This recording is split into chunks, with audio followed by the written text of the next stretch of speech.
The following podcast contains naughty language and ridiculous situations. Listener discretion is advised. Yo, not only am I excited to discuss a film by one of our favorite directors since we've been doing this show, but I'm even more excited to discuss this film with a co-host who's super dope as always. So listen, without further ado, welcome to Trick or Treat Radio.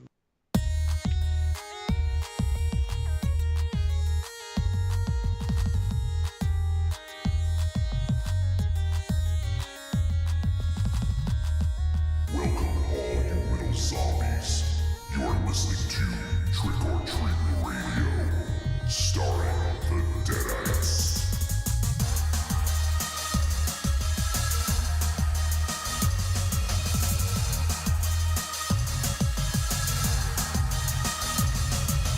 Welcome to episode 512 of Trick or Treat Radio. Trick or Treat Radio is the world's most dangerous podcast and is recorded in front of an undead studio audience here at Castle Wolfenstein, also at the Lair of Lost Swag within the Raven Chateau, and also coming from the Lair of the Gods, clear my throat for a moment here, and from gorgeous Providence, Rhode Island, or thereabouts. Not too far off. No, not too far. You know, I don't want to give the exact location. Don't want people taking off with your records without buying them. So we also joined by Arkham Josh, joining us once again to help us talk about movies and make us sound a lot smarter. So, hey, Josh, what's up, man? Hey, not much. How are you guys doing? Oh, I'll answer in a moment. I think two of us are okay overall. Well, all of us are okay. Yeah, but you got some problems, Johnny. We discussed. I have some problems. Yeah. Raven Shadow, maybe that was personal. Maybe he didn't want people knowing that he had problems. Yeah. What the fuck, man? I think you were alluding to it. I don't need a journalism degree, but I feel that you were. I feel that you were sprinkling some seeds of Discontent. You know what? Yeah, I didn't. No, not discontent, but maybe some what do you call it? Storylines, maybe. What do you call it, Joe? Foreshadowing. Thank you. Aries foreshadowing boy. Okay. You done? Or not? No, I mean I don't know. Yeah, no, it'll all work out. We're all fine here. How are you? Well, I'm fine now. But when we did the show last Thursday, when we had Corondo on, turns out I had COVID. So I think I'd mentioned when I did the intro of the show, I was like, welcome. And my voice was starting to radio. Yeah, starting to deteriorate a little bit. Like I made it through. But yeah, I wasn't feeling so hot last week when we did the show, and it was the second day in a row that I wasn't feeling so good. And I just had like a dental procedure a few days earlier, so I just kind of chalked it up to like healing, because I think the last time I had the procedure done, like I had like a swollen throat and like sinuses were a little inflamed. So, but yeah, tested on Friday morning, sure enough, came back positive, and I was like, fuck. If anyone listens to this show probably knows I've been like super careful about everything, but my guess is it was from going to the dentist and having my mouth open for 90 minutes, I don't think they've developed a mask that you can wear at the dentist and have your teeth worked on at the same time yet.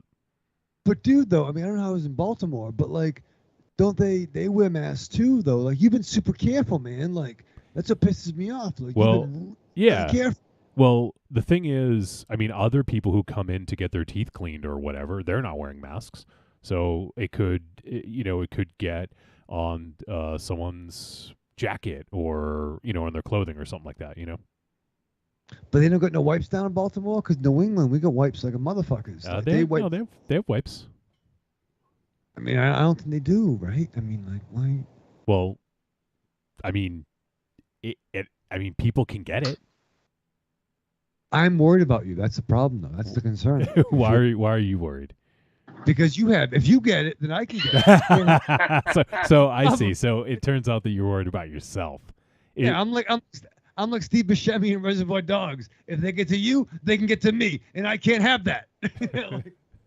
Can we just take a moment to notice that Raven Shadow was not nearly this freaked out when Monster Zero had it? Yeah, it's true. And he was right down the street. That is very true. He got it very early on, if I'm not mistaken. And he was right practically in your neighborhood. Yeah.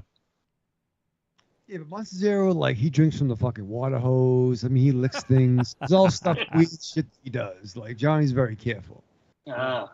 Yeah, I've been super careful, but I mean, shit happens, right? Like, there was a little bit of a I mean, it's pretty much spiked everywhere, but it did spike here, and I've been, being careful. Like if I go to the grocery store, I always mask up and try to be in and be quick and everything like that. But yeah, thankfully I was vaccinated first and foremost, because I think it was a pretty mild case. It just felt like a bad cold or like a real light kind of flu kind of deal, So just sniffles, congestion. I did have a pretty consistent fever, but it never got over 100. It was like 99.7 or something like that. So kind of like little aches and pains and chills and fever. So thankfully it never really got beyond that. But yeah, I've been basically isolating in my studio for the last week.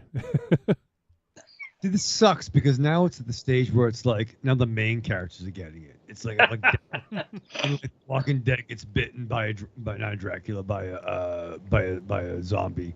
You know what I mean? Now it's like, okay, now it's under brass tacks. Because we were like the final four, right? Now Johnny gets it. This sucks because I'm self-destructive. And I haven't got you. Yeah. So it's like real. Like, does Rick get it? Does Rick get bit? Rick's dead. Bro, slow down, bro. I ain't caught up in the book. No, really, you fucking with me like that, But like, if we were like, now it's like real. Now it's the main characters, the four of us. Well, at least he only got the mild COVID. Yeah. He didn't get the spicy COVID. That's much worse. And the thing is, I like spicy things, but I don't want that. I don't want a spicy COVID. But yeah, Aries is actually frozen. I don't know if he can you hear us, Aries? Yeah, his eyes have been closed for like 4 minutes. I thought we just put him to sleep. Well, a big thing up in New England, there was a case of the monkeypox. Ooh. Yeah, how you feel about that? You glad about the monkeypox?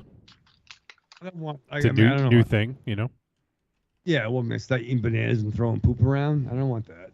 I mean, he likes monkeys, so. I don't like monkeys. I mean, I was a big fan of Clive. Any Which Way Loose. Yeah. But overall, and Ampersand from Why the Last Man is great. But overall, monkeys, they wear diapers because they throw poop and they will eat your eyes out. Like I'm not a big fan of monkeys or gorillas. I don't like that. Or the one you are a monkey. Like we're all descended from monkeys. I mean, earmuffs. We're honkies, we're not monkeys. I don't know, but like, I mean, like, Daydream Believer, but like, I don't know. What? Daydream, like Davy Jones. Yeah, I mean, I know the reference. I don't understand how it's relevant.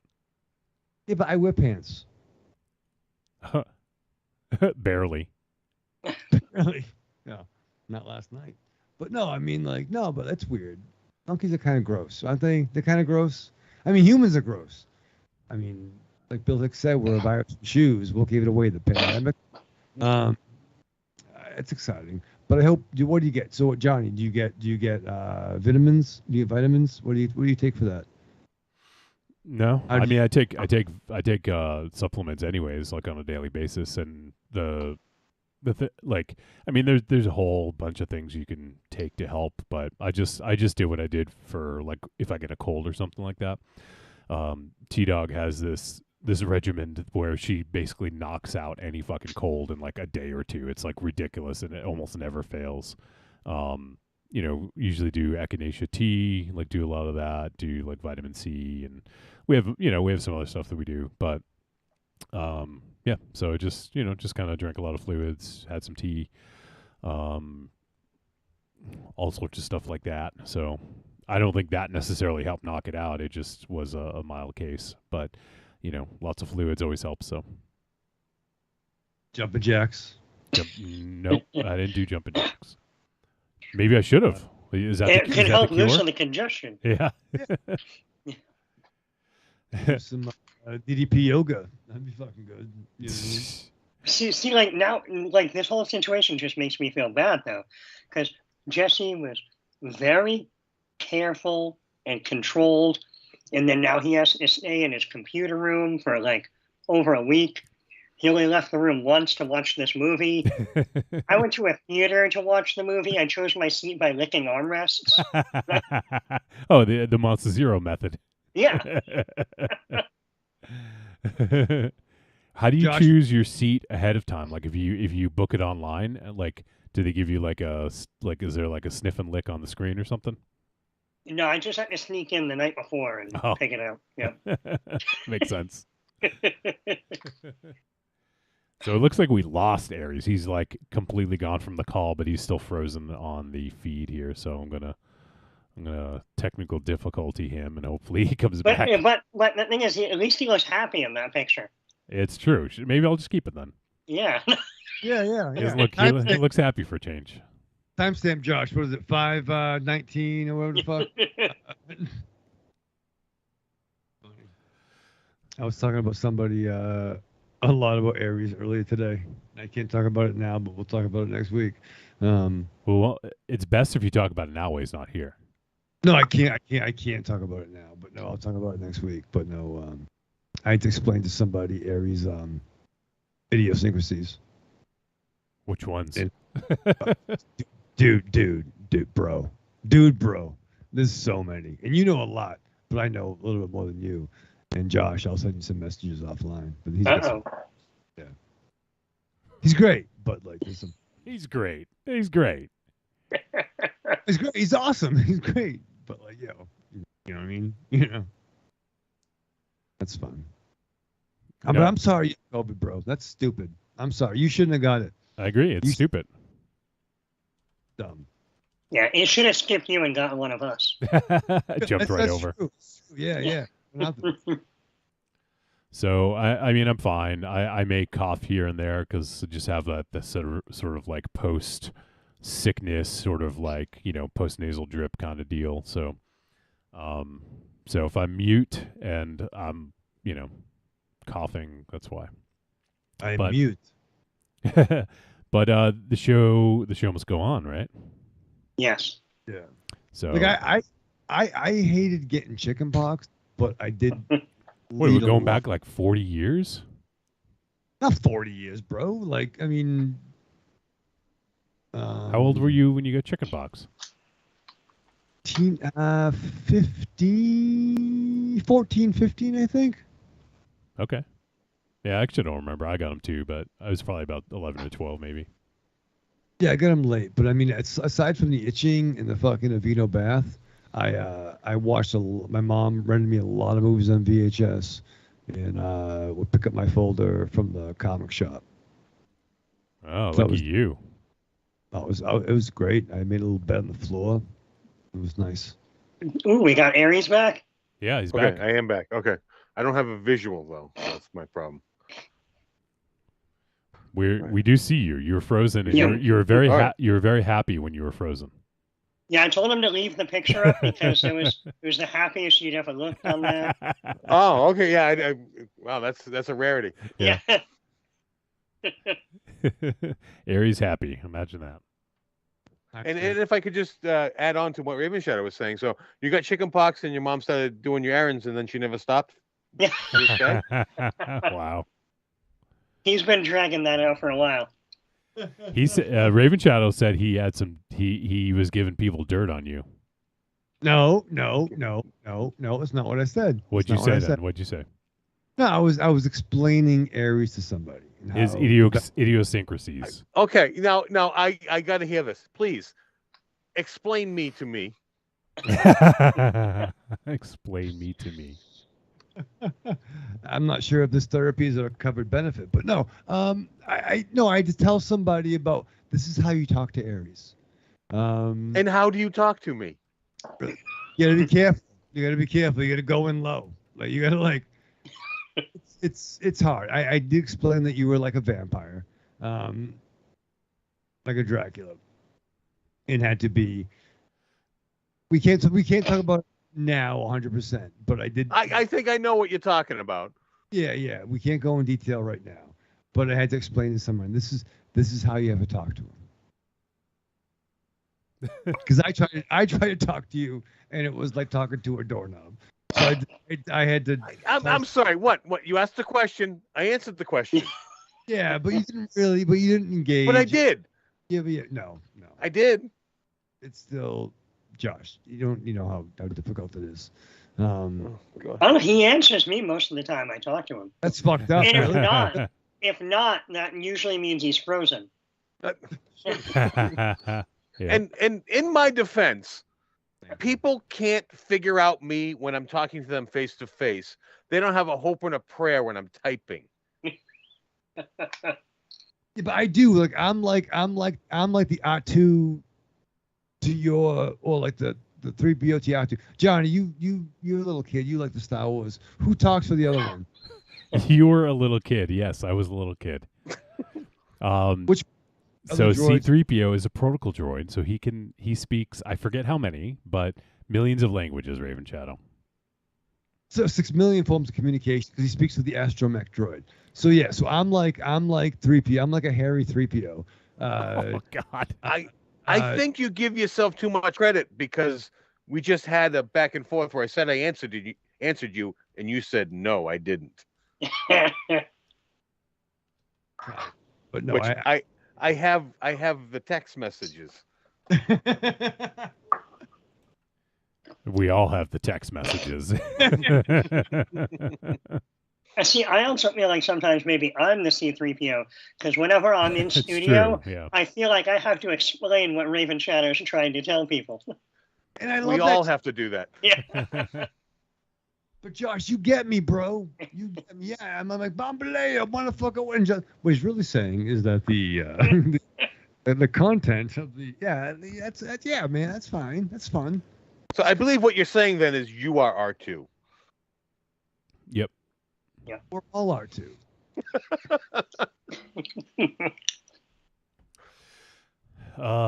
So let's see. So let me jump into what we're doing. We're tonight we are talking about The Northman, which is the latest film from Robert Eggers. We'll be talking about that this evening. If anyone is listening live and you want to get your thoughts heard about the film or any other films we've done recently or even in the distant past, feel free to send us a voice message, podcast@trickortreatradio.com. Let's see. Corny said, I had just got my NES the Christmas before I had chickenpox. It's pretty convenient. Yeah, bro. Play the fuck out of some Nintendo Entertainment System. And he says, I was Mario'd and Zelda'd out at the end of that week. Bite your tongue. Right. I bet all of us would fucking kill to have the time to play games nowadays, right? Bro, the best fucking childhood fucking disease I had was mono. That was fucking dope. I got to sit at a gym. I got to just lay down and read comics. I want mono again. Could probably have that happen. Because remember, and it's funny, like, I think we're old enough, they did a South Park episode, but this is a real fucking thing. Like the chicken pox parties, right? They would because you'd want to, back in the 70s, they would want to get everyone to get it out the way, right? But I had chicken pox late. Like I was like 14, 15. Living Lightning was a member of the West Coast Avengers, I remember, and we rented Flatliners on VHS for the time frame. whatever year that was. But that was rad. But yeah, parents would infect kids. They'd be fucked up. Well, 'cause it was viewed as a rite of passage, and it was I forget, like the thought process was you get it now, then you wouldn't get it later on, and you were kind of Right. cleared of everything. Well, plus the older you get, the more dangerous and severe chickenpox can be because of the fevers. So here's the thing: is so Raven Shadow, you got it later on, and that accounts for the low level of brain damage that we all have to deal with that you had. No.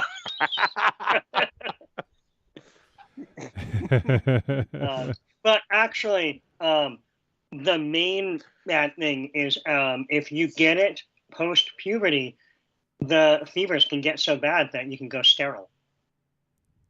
So what's the problem? Could be. I was gonna say it could be a good thing in some cases. Yeah. I mean, does everything work? Like, it's not like, I mean, Does like, everything work? as long as you get full power. Like, I don't know, but I'm just saying that is one of the main side effect, like potential problems of getting it later in life. So that's why they tried to have children get it young as possible. Oh, because I'll be like, yo, honey, baby, I got chickenpox late. It's all good. Well, I was just curious. Are you asking us if your junk works? Is that what that was? I don't know. I mean, you want? I honestly, I don't care. But you were like, you seem to ask legitimately if it was working. Like, Yeah. I think you care a little bit. what? I think you care a little bit. Be like, yo, bro, yeah, that's fun. I want everyone to work.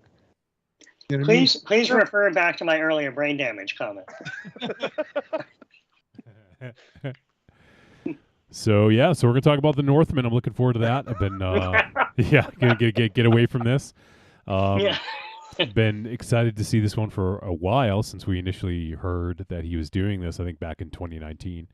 So been looking forward to chatting about it with you dudes. So looking forward to that. And before I forget, I pulled up Josh's Discogs, and I wanted to just do a quick shout out to that. So if you guys want to buy some vinyl, if you're collectors or just like having vinyl, Josh has a store on Discogs.com. And if you go to Discogs, it's discogs.com/seller/jgravel. And you can check out all of Josh's albums.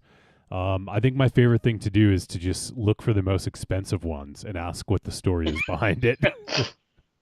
I don't know if anything's changed, but you can try to find a different record to ask about. Okay, yeah. I want to ask about the same ones. Yeah, because I still see the Steve Drake Band one is up there. No one's got that. After you told me that story, I was thinking about buying it. Well, to be fair, once records hit that like 150 or over mark, a lot of times you're waiting for that right collector to come along to buy it. That's fair. Yeah, that's a good point. Yeah. But let me see. So you have Tootski and the SAR MC. There is a 12-inch.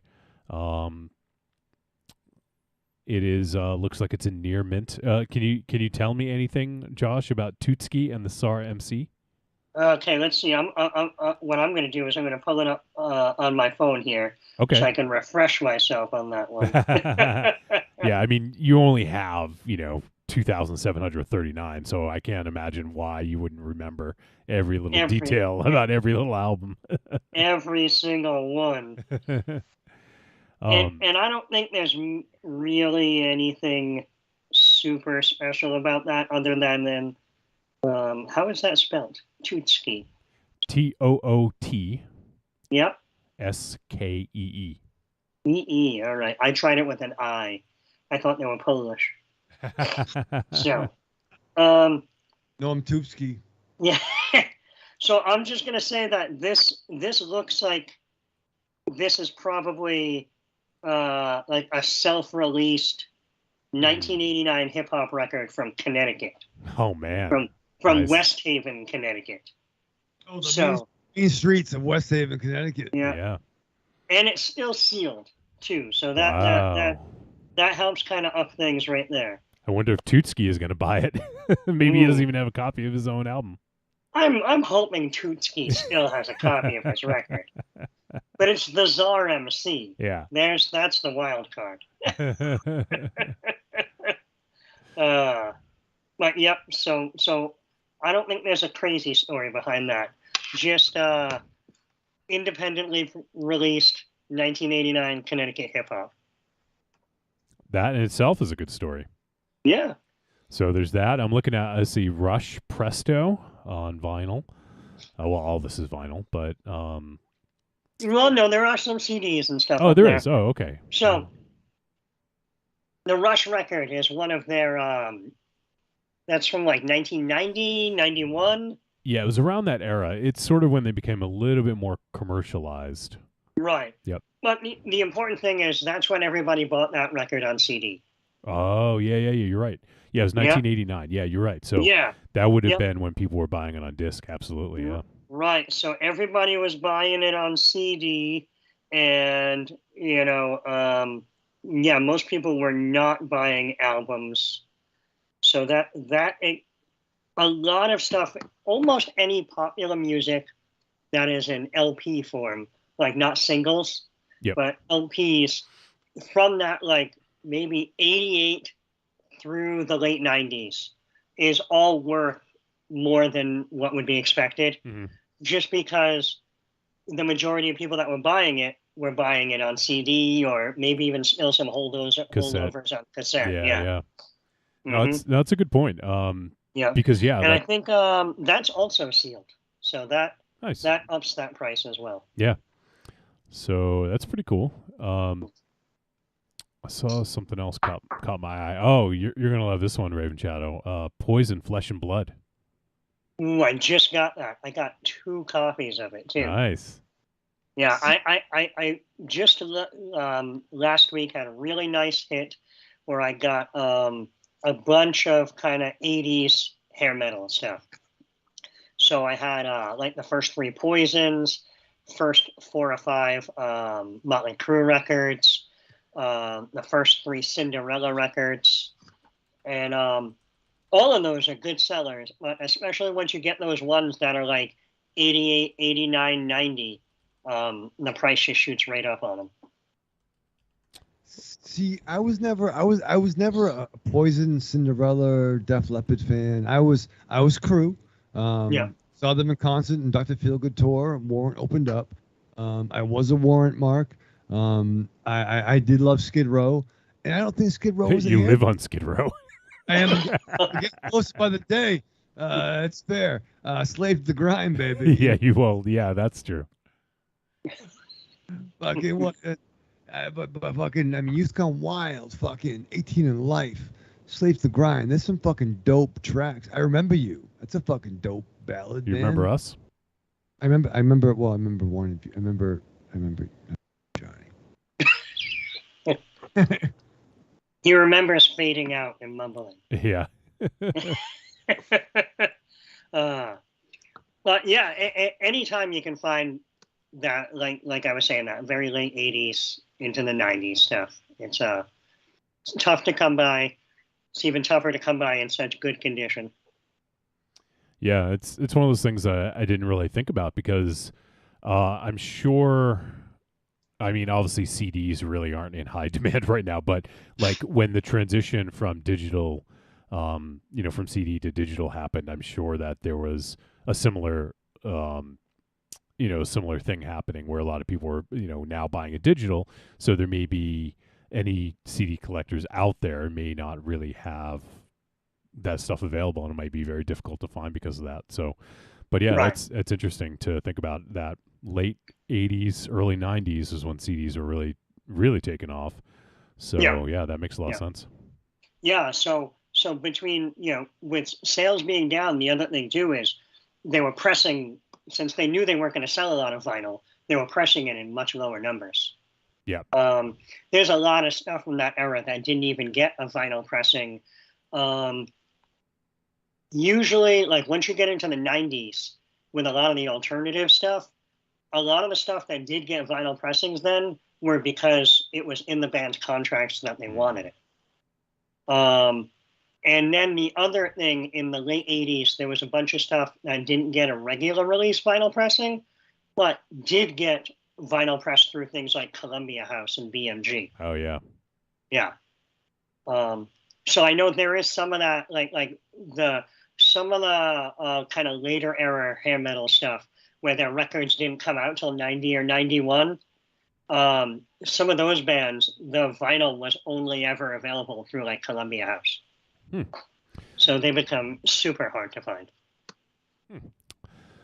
It's interesting. They also have a newer, I think this is a newer Tom Waits album, Mule Variations. Oh, is that? Yeah, that one. It is a repress. It's one of those Newbury Comics limited editions. Oh, okay. Yes. So yeah, they've been doing those for probably close to 10 years now. Yeah. Where they'll do like their own branded limited edition, and a lot of times they're limited to like 500 or 800 or maybe 1,000.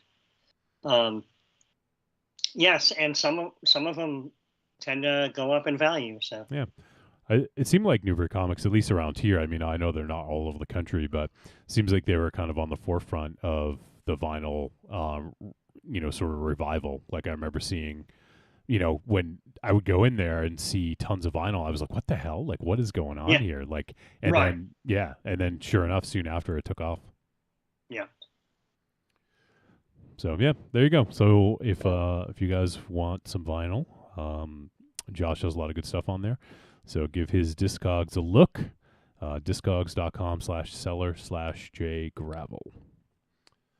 Yeah. And anybody can find me on social media, reach out to me, and I'll give them a link. Yep. And then also if Josh happens to be doing an appearance at a show or something nearby, you can always swing by and visit with Josh and hear some stories about his albums. If you're in the New England area, this Sunday I will be at the VFW post number 2017 on Eastern Ave in Dedham, Mass. from 9:30 a.m. to 3 p.m. It's funny. I think I actually know where that is because I used to work near Dedham, so I think I know where that is. Yeah. So I'll be there Sunday. If you're super local and you know me, I'll be having a garage sale on Saturday, and you can go through all the records then. There you go. Look at that. Do you book appointments, Josh? I do. Yeah. So that's the other thing is I tell people if they're local, they can reach out to me. I tend to have everything set up in a manner that it's easily browsable, so people can just go through all the stuff. And I've got a lot of stuff here in person that isn't on Discogs because it's all like $2 records and stuff. And it's just not worth putting a $2 record on the internet with all the fees and everything that you got to pay. Yeah, no, I hear that. All right, well, there you go. If you guys want to book something with Josh, go check out his albums. If you're local, get in touch with him, or just check out his Discogs and give it a look. All right, so I want to start to wind down because I want to make sure we get some good chat about this movie here. But before that, there is a couple things coming up next week, Raven Chat. I don't know if you're excited, but next week, 2 huge shows are dropping on the same day. On May 27th, we're going to have season 4 of Stranger Things. You a big fan, Raven Shadow? I watched a little bit of the first season. That's it? So that would just be a no. No. He's not a big fan. No, didn't hit you? It's fun with the 80s and the problems and the kids. That's fun. It's fun with the 80s and the problems and the kids. Yeah, fucking Hellboy was in that. Hellboy 2 was in that. Second Hellboy. Still Hellboying? Still Hellboying. But fun. It's cute. The Winona Ryder, she's got problems. I didn't ask for a fake review. It's not fake. That's how you review a movie when I say you haven't seen it. You're like, oh, it's got the thing and the thing and the blah blah and so and so's in it, and it doesn't really tell me anything that that you've actually seen it. It's just that you know about it. There was a cave and there was problems and the chick with the my God! See, he's doing. I don't care. I don't need this info. You turned a one-word answer into a monologue here. It's more of a diatribe. True. You praise me, right? Like I'm trying to. All right, fine. No, I mean, yeah, Stranger Things are fun. It's cool, man. Big ups. You know what I mean? I'm excited for that. So you just didn't like the show, or it didn't really work for you if you didn't continue to watch. There's too much content, and I get confused sometimes, Johnny. I'm not sure what I'm watching. Jesus Christ. That's why I need you to be open. That's what people say when they watch this show.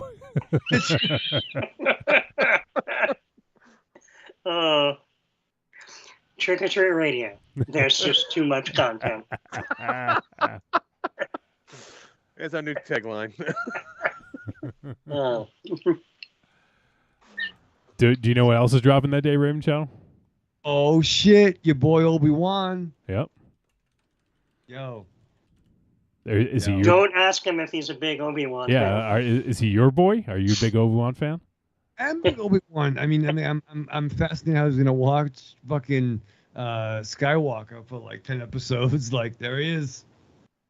In a bath. What?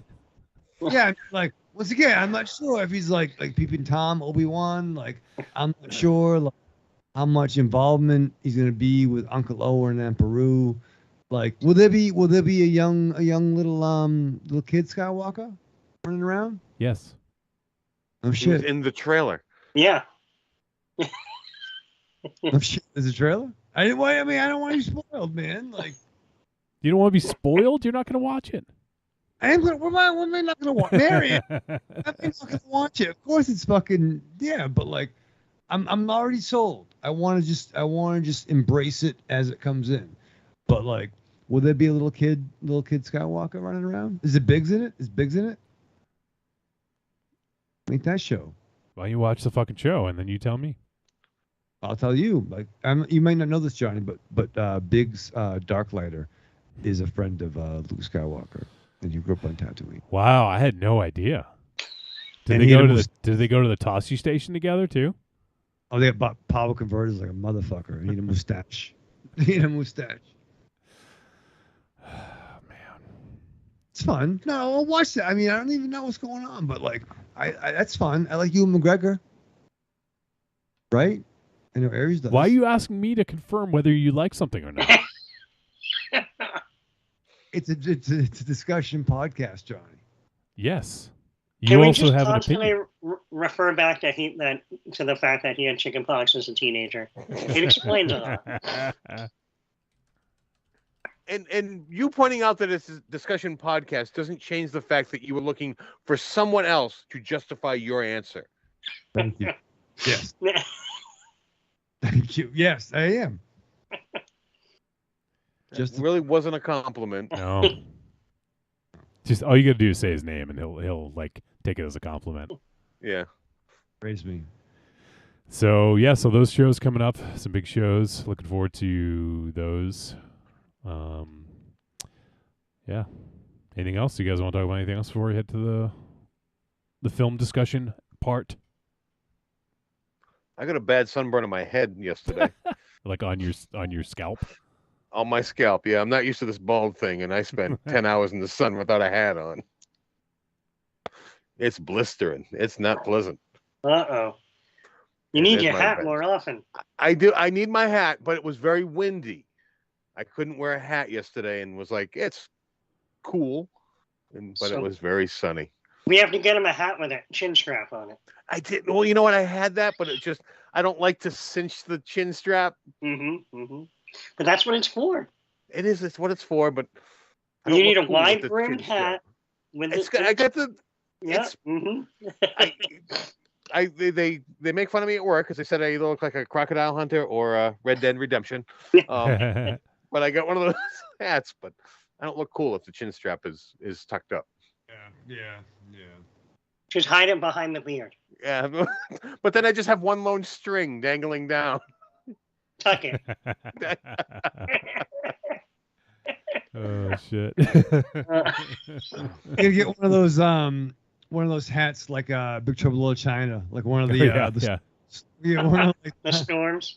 yeah, the storms, like Those, Either that, or, yeah, you should just get a Cad Bane hat. yeah, I think that would look good on you. Cadbury eggs. Cadbury Aries.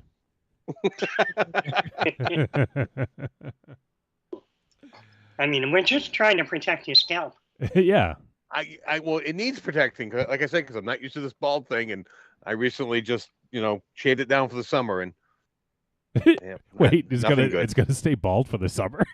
Well, I trim it down. In the winter, I let it grow out. It's cold. Not that there's much protection, but any little bit helps. Oh man. All right. Well, let's. Or you got to start bringing the sunblock. Yeah. Get it. Yeah. Mm-hmm. Just really lather it up, Yeah. Shoots and lather. Shoots and lather. You need like a thick coating, like the lifeguards with the zinc on their nose. I just like make like a bald cap out of the sunscreen. All right, I have a question for you, Josh. Corny says, ask Josh if it's true if the custom colored vinyl albums are as durable as the black vinyl. With modern records, yes. I know that there are issues with older colored vinyl, where either people say that it can maybe warp easier or something, or that it just doesn't have as good a sound quality. Yeah. But in all of my experience with modern pressings, so I'd say anything from the past, 10 to 20 years, is just as good. All right. Well, there you go, Corny. Corny also says, this is from a few minutes ago, he says he's filibustering a question. He said, Wolfie is getting over COVID. He doesn't need this. Actually, but Wolfie, you brought it on yourself. You went to him with that. I know. Mm-hmm. I only have myself to blame there. Yeah, you kind of just lobbed in the softball. And Corny also asks, where does he think Luke is in summer camp? Yeah, Uncle Owen and Peru drops them off, and one picks them up, and they get to fucking there, Tusker raiding camp. You know what I mean? They fucking they maybe go swimming. There's no water in Tatooine. It's just weird. I mean, like I don't. Why would they hide Skywalker at the place that Anakin? Have you ever heard hiding in plain sight? All right. But plus, fine. we also don't know if Anakin / Vader knows that his kids even survived, or what happened to him, right? But you would think someone who's so down with the Force, he would know. I mean, once again, he knew there was something about Fanboy Skywalker, Aries, in the ship, but he tortured Leia face to face and had no idea that she was fucking down with the Force. Well, she wasn't as down with the Force as Luke. Well, we don't know that. Maybe she didn't need it. She was too busy fucking being a fucking diplomatic fucking leader. Right, but he didn't sense the Force on Luke until he started training. But no, he didn't sense the Force on Luke in Episode 4. Yes, he did. He did When? in the fighter when they were in the trench battle. The Force is strong with this one. Yeah, he was trying. He was trying to get him in his sights, Mhm. and then that's when the Millennium Falcon.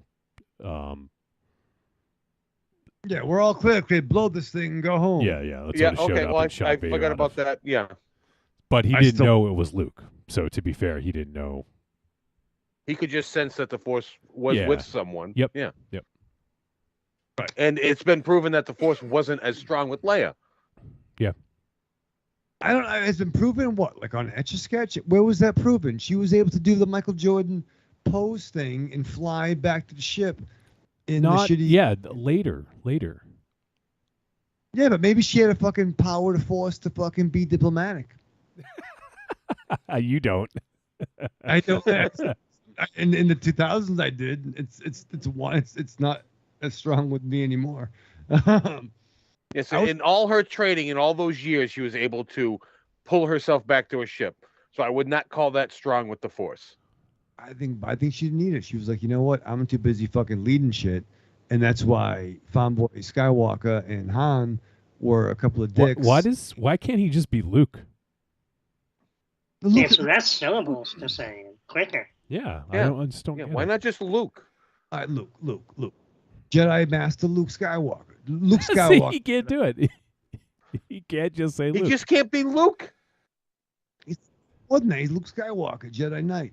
And I love Luke. I love Luke. I love Yeah, Luke. but you don't say Princess Leia. You just say Leia.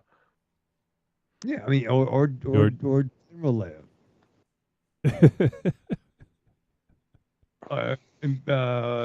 Her holiness, her fullness. But no, like, all I know is that Luke and Han made a run for it, but Leia, fucking General Leia, Princess Leia, Queen Leia, she fucking did a role, but everyone else fucking made a run for it. So big ups, Leia. Big ups, Carrie Fisher. Thank you. I'm so lost. I don't even remember what we were talking about. So Yeah, that's a tangent of a tangent of a tangent. Man. Jesus Christ. Buy Josh's records.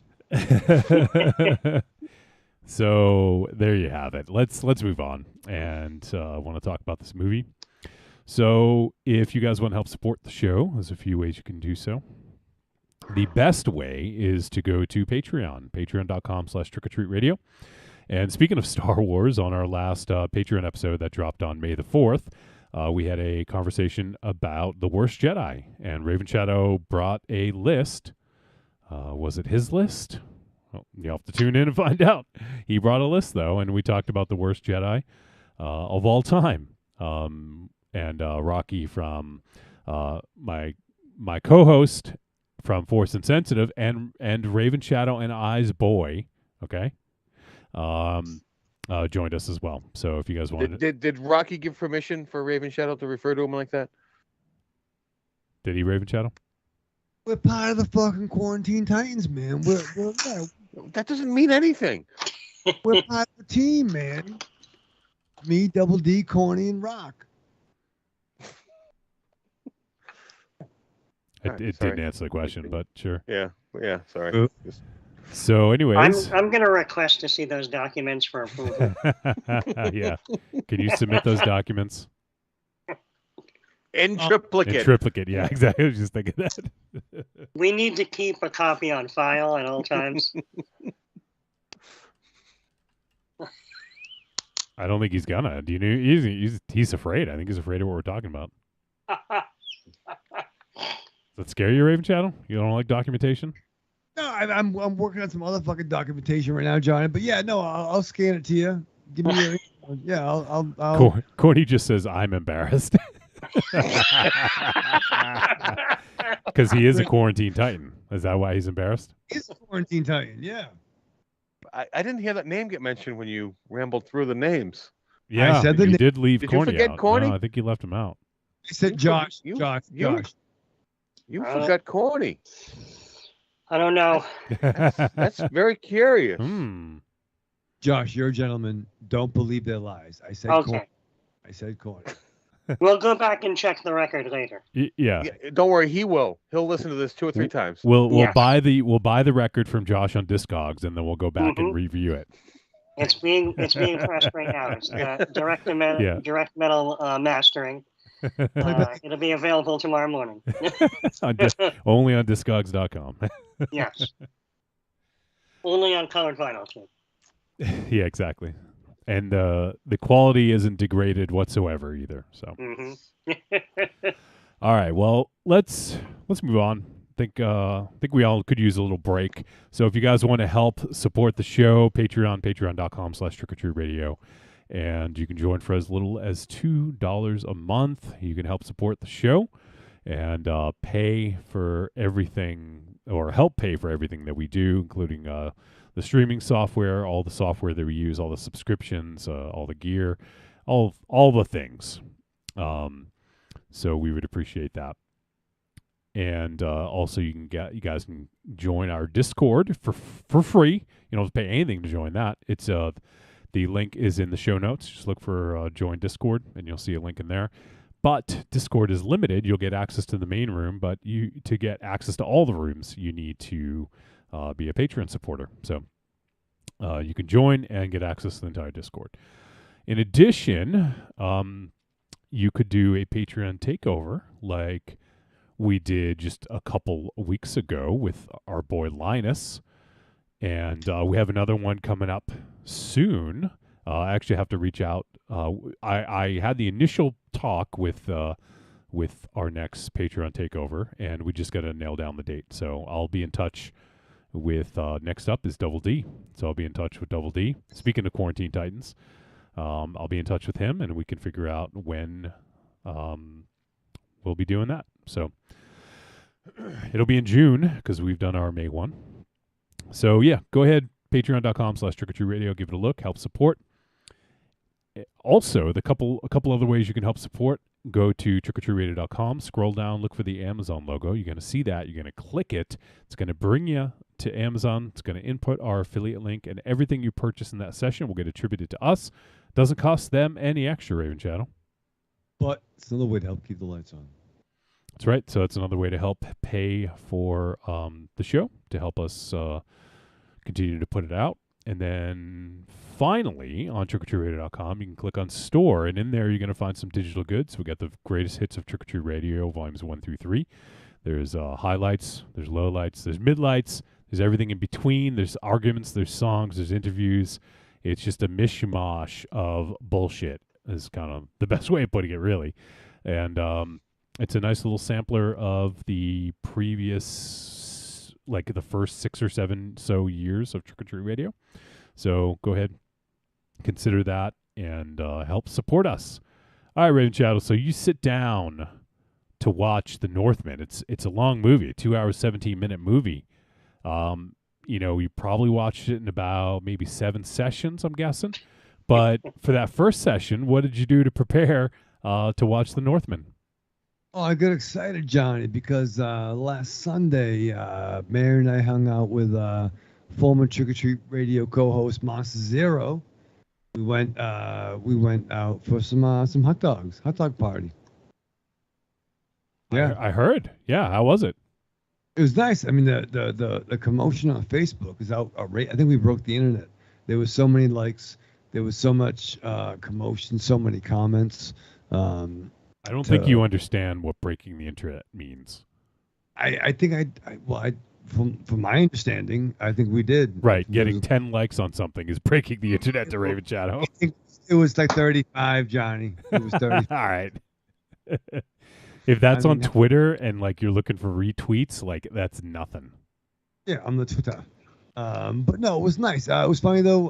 Monster did get 6 hot dogs with chili sauce. So that's a little less than he used to. He used to do 7. It's true. And there was some confusion because he's like, "Oh, for the 3 of you, the 6." He's like, "No, this is for me." And I'm like, "Okay, no." Then I had my order, the Mary and her order, so it was a little bit fucked up. But it was nice. So how many did you have? I actually had. You had 3. I had 4. Oh, 4! Wow. Monster Zero had 6 with sauce, and I had 2 with ketchup and 2 with sauce. Marion got 2. We all got a beverage, and I was actually wearing Sorry, let me interrupt real quick. Did MZ have 2 cream sodas? No cream soda. I think he had a cola. He had a cola. Did he get 2? Only 1. Oh wow. Okay. Yeah. He's really toning things down. He used to get 7 hot dogs and 2 sodas and sometimes a bag of chips. And we didn't get. I wanted chips. But it was funny though. I was wearing the Cetriali shirt that Marion got me from Sopranos. So those who, and Johnny, you know, from watching Sopranos, Cetriali's was the pork store that a lot of their business was done. Either business was done at the Bada Bing or at the pork store during the day. And so I'm wearing that. We get hot dogs. And there was a busboy who looked kind of like Aries. He was a gray beard, but he had an eye patch in his glasses already built into it, which is kind of outrageous. And he's like, "Hey," he loved my T-shirt. He's like, "Oh, where'd you get that?" I'm like, "Oh, no, my girlfriend got it for me for Christmas." He's like, "Oh yeah, Bada Bing." Oh, he goes, "Gabagool." I'm like, "Oh, thank you." write the show, but thank you for being excited. That was fun. So no, we hung out with Monster Zero one more time for old time's sake, because he's going to live out his end of days in Maine for the next 5 years till he dies, I guess. So you better believe, in preparation for the new Robert Eggers film, him and Eggers, I strapped on.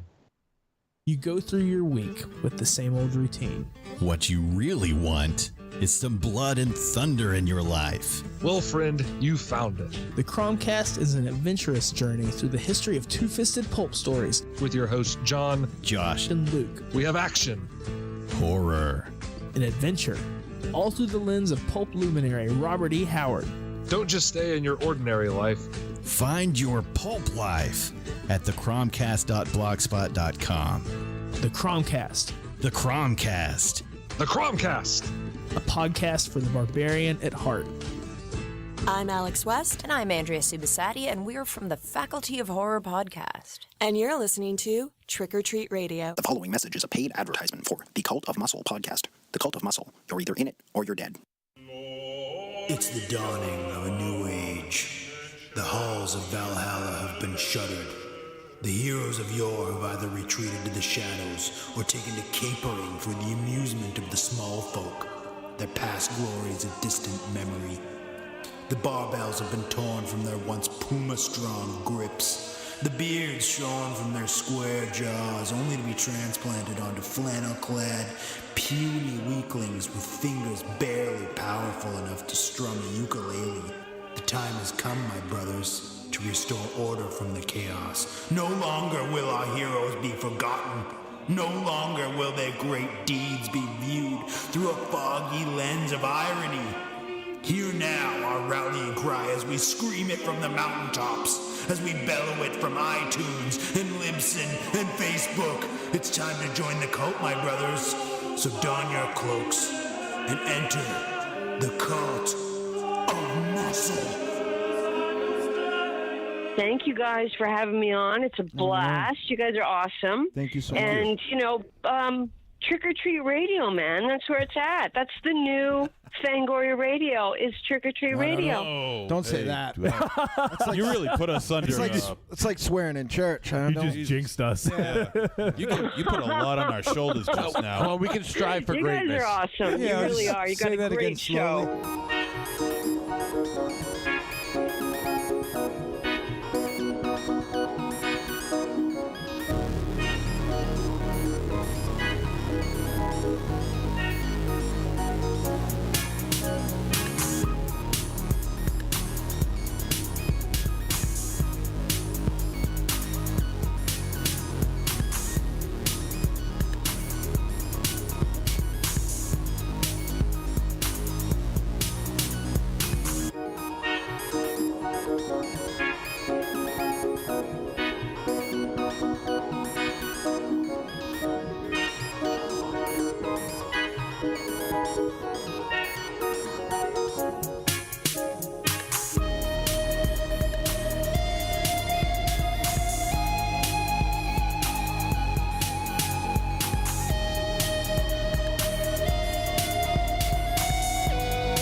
All right, we're back on Trick or Treat Radio. All right, so we're going to talk about The Northman. And this film just got a theatrical release this year. Actually, was this about 6 weeks ago? I don't have the release date in front of me, but it wasn't too long ago, and just got a VOD release this past Friday on the 13th of Friday the 13th. And the film is rated R, 2 hours 17 minutes. It is directed by Robert Eggers and written by Robert Eggers and Shion. I believe is how you say that. I'm not so good with the Nordic names, but the film stars Alexander Skarsgård, Nicole Kidman, Claes Bang, Ethan Hawke, Anya Taylor-Joy, Gustav Lind, Elliot Rose, Willem Dafoe. We also have a cameo from Björk, and let's see, is there anyone else? I guess we'll stick with those. And the synopsis from visionary director Robert Eggers comes The Northman, an action-filled epic that follows a young Viking prince on his quest to avenge his father's murder. So, as we've talked about in the past, we've have done both of Robert Eggers' previous films on the show. So we did The Witch, and we also did The Lighthouse. Now it's been it's a few years between his films. The Witch came out in 2015, Lighthouse in 2019, and this one obviously just came out this year. But I will say about Eggers, and I'm sure we'll get more into it, he has a very detailed style. He likes to get the facts about what he's doing. Like, so for instance, in The Witch, he wanted everything to be very of the time. It looked very realistic, and the same thing with The Lighthouse. And he's also done the same here. And he basically had, kind of a Viking village made for this movie, and he has a very big attention to the details and making sure that he gets things right. So I, for one, appreciate that and like the care that he puts into it. And I think, as I've heard him say, I don't think he ever wants to make a modern movie. I think I've heard him say that before. He wants to make movies that take place in other times. And I can certainly get behind that. So far, he hasn't let me down with his two previous works. So we'll see if this one stays true to form. And obviously the cast is also very good. We have some previous from his films. We see Willem Dafoe, who's in The Lighthouse, who plays a role in this, and also Anya Taylor-Joy. And but newcomers Alexander Skarsgård, who, I mean, most of us have seen him in I don't know, like True Blood Ravenchild. Was that the one that you like him in? Oh yeah, he was the sexy dude who was a sexy dude. He was dating the Sookie. Dating the Sookie. He was the other guy that he wasn't really dating Sookie, but he was the other guy that was not the guy that was dating Sookie. He was dating Snooki. He was on Jersey Shore. Yeah. The Northern Shore. Yeah. That's Snooki. So I mean, and he's been a few other things. He played Tarzan. I'm trying to think. Like he's the best Skarsgård, right? Like he's like the Sylvester Stallone. He's like the Alec Baldwin of all the Skarsgårds, right? I mean, I guess you could say that. Josh, you just did, so. He's a good Skarsgård. He's a good Skarsgård. There's a lot of them. I mean, none of them are bad Skarsgårds.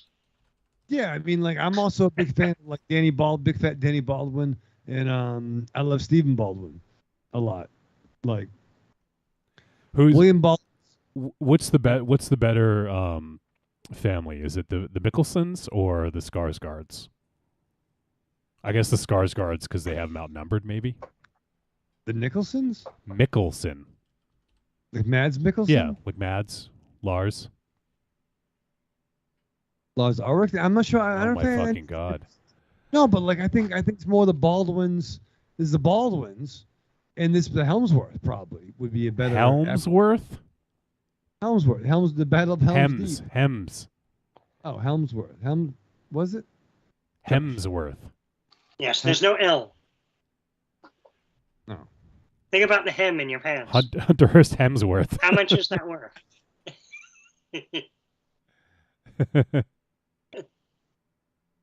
No answer. I love me some Stephen Baldwin because he was in Biodome and Usual Suspects. Look, you're killing Aries. I can't. Like this is. God damn it! Really can. I can't. No. This. Dig down deep. So Raven Shadow, who would win in a fight then? The Baldwins or the Skarsgårds? I don't know. Probably. I think Skarsgårds are probably more scrappy because one of them was it, and one of them was it. Yeah. That's not a fucking character's name. Do you mean Pennywise? Oh my fucking god! It. Josh, is it the fucking title of the movie? Yes, but it's not a character. Yeah, but you said he plays the it. He plays the it, Pennywise. And Stephen Baldwin plays the usual suspect. I mean, that's essentially what you just said. He was one of them. But I mean, you know what? I'm going to give him half because Pennywise is the it that the title is referring to. So I got to give him half credit on No, this. you can't give him half credit because it is undefined as the story opens, and that's why it is it.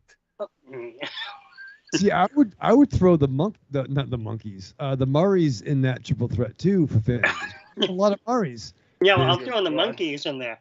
It's now a quadruple threat. There's Bill Murray. There's the fucking brother that was a movie. I'm about ready to throw real monkeys at him. Open the door, just throw 3 of them in there, and see what happens. There's Davy Jones. There's Michael Nesmith. There's Peter Tork. A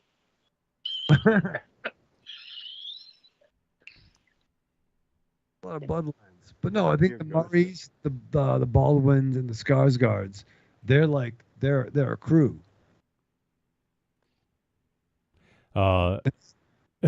Corny says the Waynes still got them by the numbers. The Waynes, yeah, but yeah. What? You got a problem with the Waynes? No, I do enjoy the Waynes. I like Marlon Wayans. I love Damon Wayans. I love Keenan Ivory Wayans. Glimmer Man, that was a good movie. I love I'm Gonna Get You Sucker. Good stuff. Dear God. That was a 4-way dance. Survivor Series. Right? Let's just do a Survivor Series match with all like celebrity families. Nobody? Celebrity? What's a celebrity? Oh, you had to be in that car ride with me and Joey Tron, but yeah, so that's a completely irrelevant inside joke to make on a podcast. Well, Joey Tron's probably laughing. Not now, but like perfect. He's laughing. So we're catering to individuals. Well, to be fair, a lot of things I've done was catering to Joey Tron. But like maybe we could do like a celebrity family, Survivor Series. That could be fun. Get brackets. Josh, you get brackets around, right?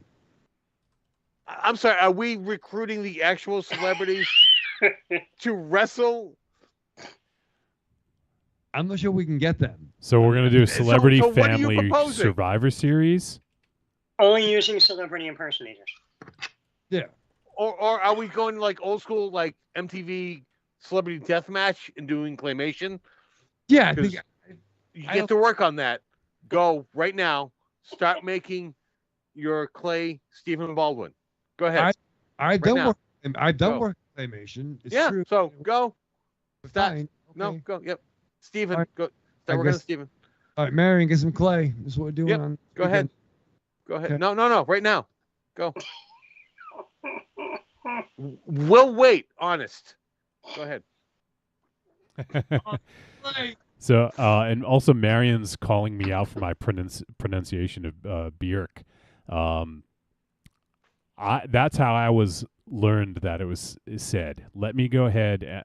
Let's see. I'm going to pull up a video here from it's Bjork. from an Icelandic speaker. I've never seen this video before. It might be a train wreck, but let's see.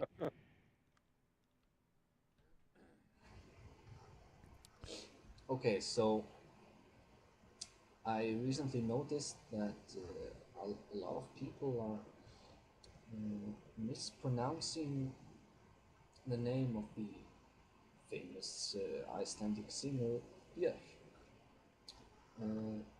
Turn it up. Hold on. It's pronounced Björk with an Ö, not an O. I was looking at all of these videos that are supposed to teach you to say Björk, and everyone is saying Björk, but that's not correct. It's wrong. It's Björk. Björk. Wait, that's how you pronounce it. Björk. With an Ö. Björk. So there you have it. That's not true, right? Why do you think that's false? Yeah, he's an Icelandic speaker. Are you questioning him? Yeah, but Aries played a lot of Björk, and he would play that fucking. Just because I played it, he would play a lot. And mind you, I didn't chime in on either side of this debate yet. Yeah, but why do you think he's wrong? I'm asking you though, because I don't. No. You didn't ask me. You assumed that individual was wrong. Because I side with my friends. I wanted to hear your input first. No, don't. No, don't side with my friends who think they're smarter than you. Didn't side with your friend because you assumed he was wrong before I chimed in either way on this. I got your back, baby. What do you say? Oh my God. So why do you think he was wrong then? Because I want to hear what you say. This is ridiculous. Oh dear God. I want to hear what you say. Yeah, that could be I think the Icelandic individual pronounced it correctly. All right, Vesa. Yeah, I don't think he's listening live. It's something like 6 a.m. over there, maybe 5 a.m. All right, Vesa, message me, bro. Jesus Christ. So you were going to side with your boy until I said something different than what you said. Yep. No, I will side with my boy even when they're wrong. That's what I do. But no, why do you? No. Why am I wrong? Why am I wrong? No, I got your back. Okay, you got my back, but then you just wanted to defer to someone else. Well, he's from another. But I'm siding with an Icelandic newscaster, or I don't even know what he is. He's just a normal dude. He's just Icelandic. He's just a normal dude. Yeah. Okay, I'm sorry, I didn't know where you pulled that from. Someone from Iceland was correcting every American's pronunciation of her name. Yeah, but well, I mean, he wasn't. You know what I mean? I mean, Kurt. If you write out the name, and then point to the O in the name. When you do that, I will side with you. Yeah, Kurt Loder always said Björk, right? And he knows some things because he was older. Is he Icelandic? Does he know some things? Is he Icelandic? Yeah. Yeah. He's balsamic, maybe. He's balsamic. He's Icelandic vinaigrette. He's a vinaigrette. I don't know. It might have been a robot. I'm not sure. I don't trust that guy. And if he had any kind of credibility, he wouldn't been on MTV News. He would have been on ABC News, NBC. He would have been on legitimate news, not music news. Yeah, but Kurt Loder was the shit though, because he called out Alanis Morissette about being ironic. He wasn't scared. Kurt Loder was the shit. Ooh. Right? But is it ironic that the song called Ironic isn't ironic? Don't you think? I mean, I don't know. It's like What? Listen, I got my own problems. But listen, Well, don't defer when I ask you a question. what was the question? No, but I think Kurt Loder. I think we can all agree that Kurt Loder was. No. No. Fuck Kurt Loder. There's no. We all think. Loder. Why Kurt Loder was like on the front lines of all the shit back in the day. On Doesn't the mean he What knew how to shit? pronounce her name. He read copy. That's what fucking Kurt Loder did. He was Copy the fucking Kurt. Ron Burgundy of fucking music Yep. news. Copy Kurt. That's what they called him back in the day.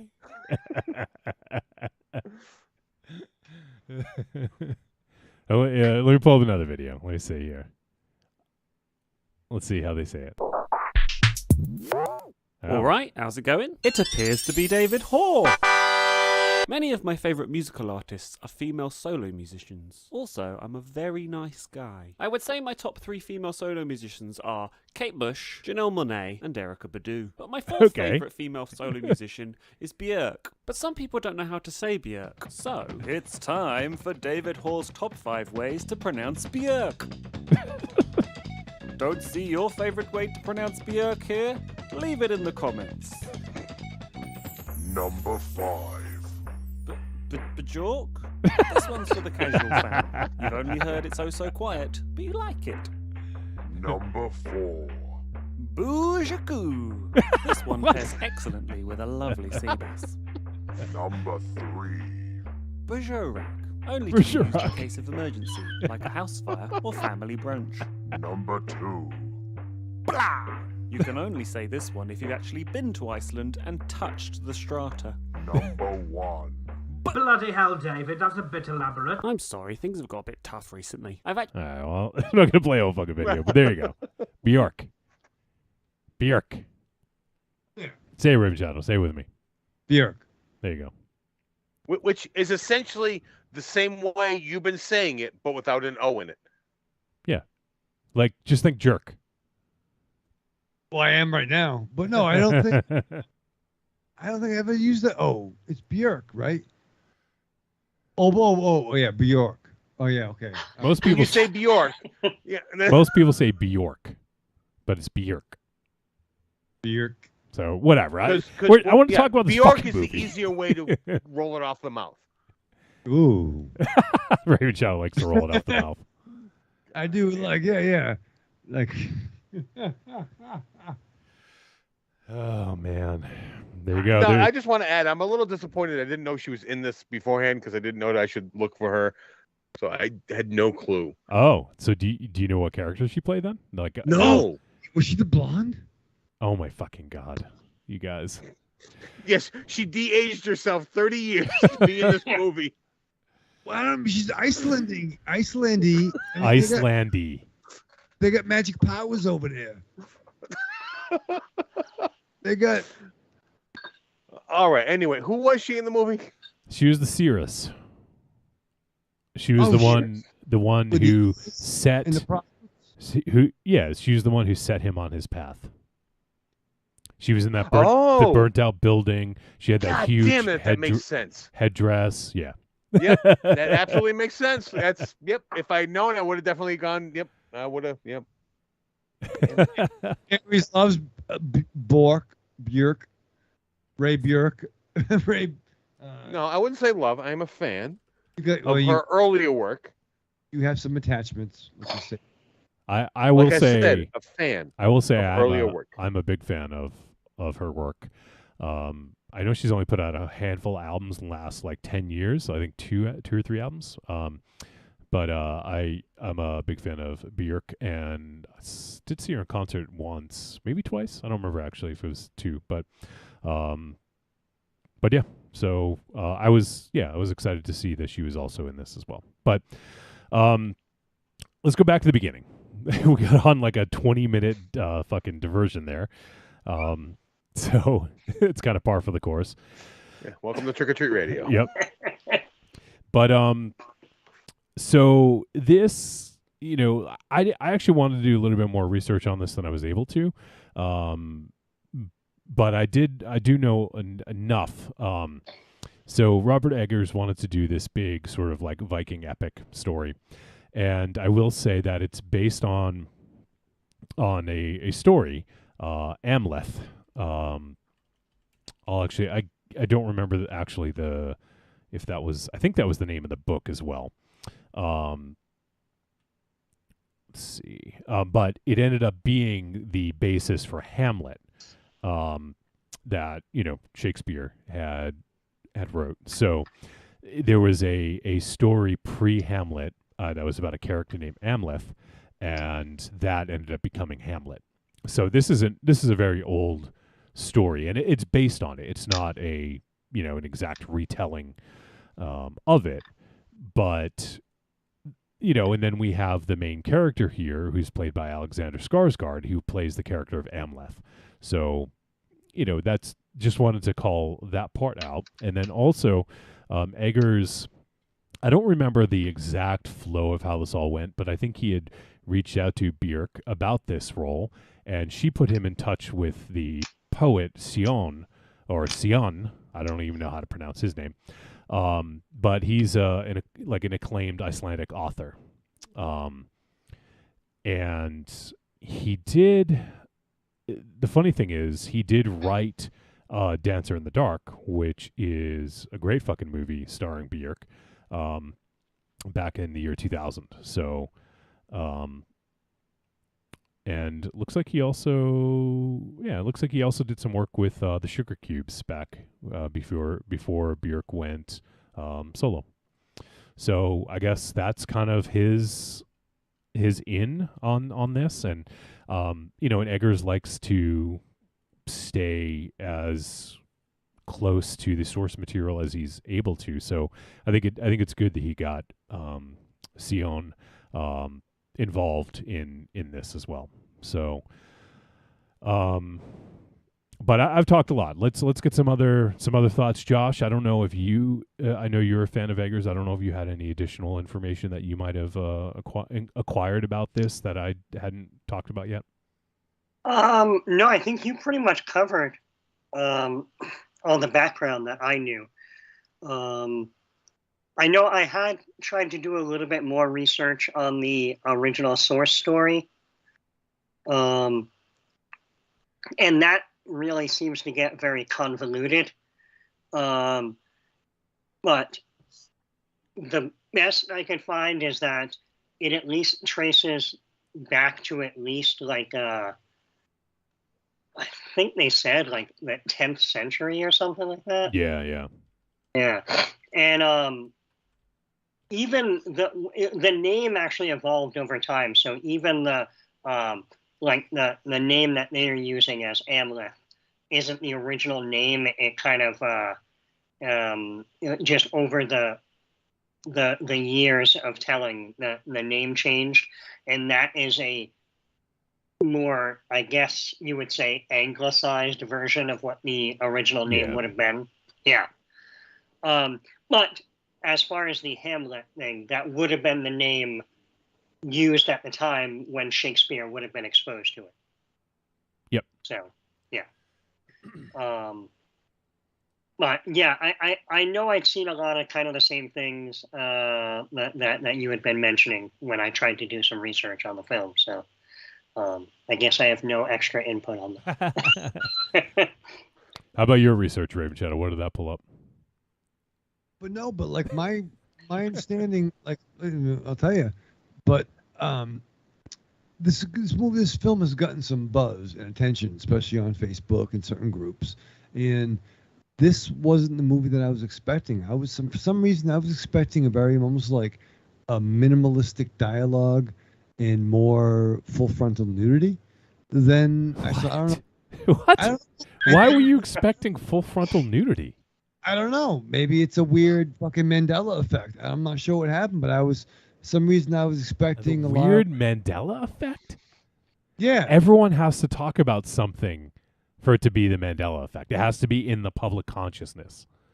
I think it's just in your consciousness. Josh, is Facebook not in the fucking public consciousness? Okay. But did people it is, say? But was Facebook Yeah. constantly telling you that there was no dialogue and that it was And all it's full frontal nudity? Yeah. Or were you just looking at Alexander Skarsgård and hoping?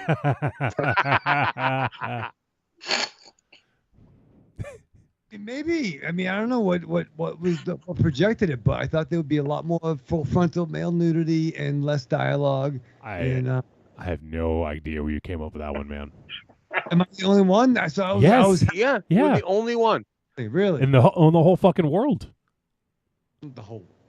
Yeah. Why would you think that there's little dialogue and full frontal nudity in this? I think people we know posted shit about that. I thought that was a thing. Go find it. Okay? Go just like you found your DVD a couple weeks ago. Go pull that up and read that to us, okay?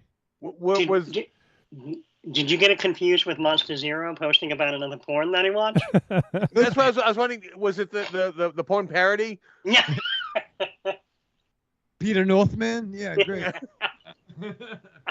That one's the Southman. I definitely know. But no, I'm happy there was more dialogue and less male nudity. I'm not saying that. I mean, which is fine. I don't know. You sound pretty disappointed to me. Yeah. No, once again, I'm Johnny, you know that I'm a big, bring on the D's, man. Bring on the D. Can we timestamp that, please?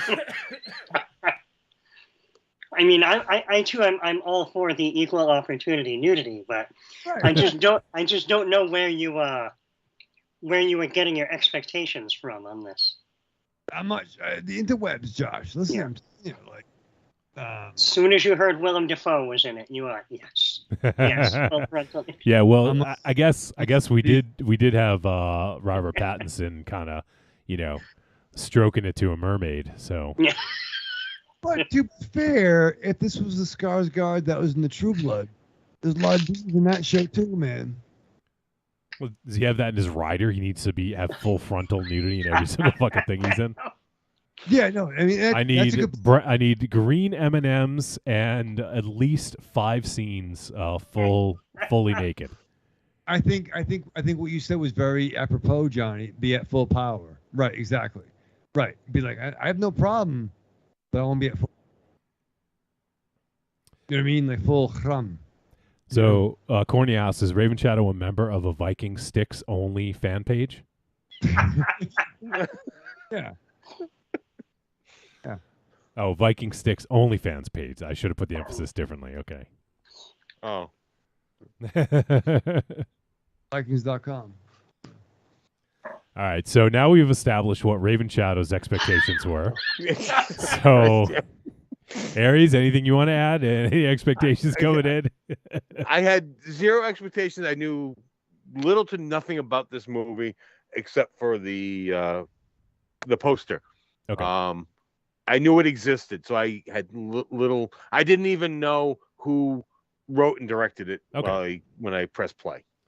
So, and over the last, I'd say, 5 to 10 years, there's definitely been a uptick in the amount of sort of Viking media, whether it's been, films, TV shows, obviously the show Vikings, The Last Kingdom, Barbarians, any number of, shows or movies. It's been something that's been covered, more regularly, I'd say, in the last 10 or so years.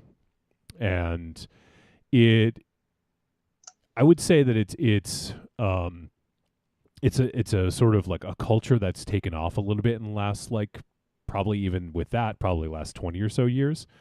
And, sure. People getting more into the Norse mythology and also with, just Viking sort of culture in general. And I know there's some like Renaissance sort of like, basically not like, I don't mean like cosplay, but reenactments and stuff like that. Like even T-Dog had went to, there was a place actually when we were up in Massachusetts that did Viking like combat, like swords and shields and stuff like that. So they sort of did a lot of the fighting techniques that they did. And stuff like that. So, it's something, and obviously with music, it's grown quite a bit. If especially in metal, like a band like Amon Amarth is Viking metal. Like that's one that comes to mind. There's a bunch of others as well, and then there's also sort of folk, Nordic folk music or Viking folk music, however you want to refer to it, with bands like Heilung and bands like Wardruna, both of which I like both of them quite a bit. And there's others. Those are just the two off the top of my head that I'm most familiar with.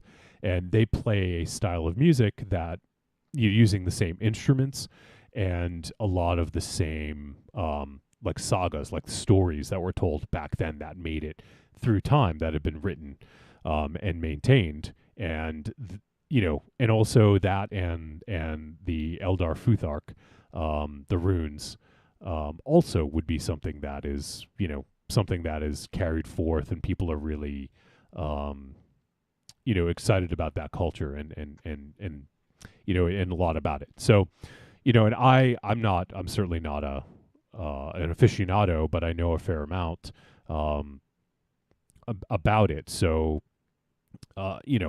this is something that I think is, and it hasn't reached the level of like zombie movies. I don't think we're going to see like every other fucking movie coming out is going to be a Viking movie now. But it is good to see Eggers tackle this, because it's something that I think he does with reverence and respect to the old stories and the history and the mythology and stuff like that. So I'm actually curious to get other people's opinion, you guys' opinion specifically.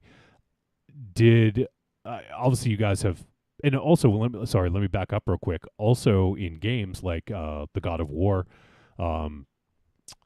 series went with sort of more of a Viking take on things, as well as Assassin's Creed did Assassin's Creed Valhalla. So there's been other games as well that have tackled this mythology. So now I'll pose the question to you guys, and you guys can jump in. But is this something like, do you guys feel like I mean, this, I don't think it's oversaturated yet, but did you guys feel like that they captured this well based on what you may or may not know about the culture and things like that? I feel it did kind of embrace it, because I think we are verging on a tipping point to the whole culture of this, and I feel we're about to become oversaturated with this. I think this is, I mean, you mentioned the vampire genre, which that is beyond its tipping point, and yet everyone still adds to that pot.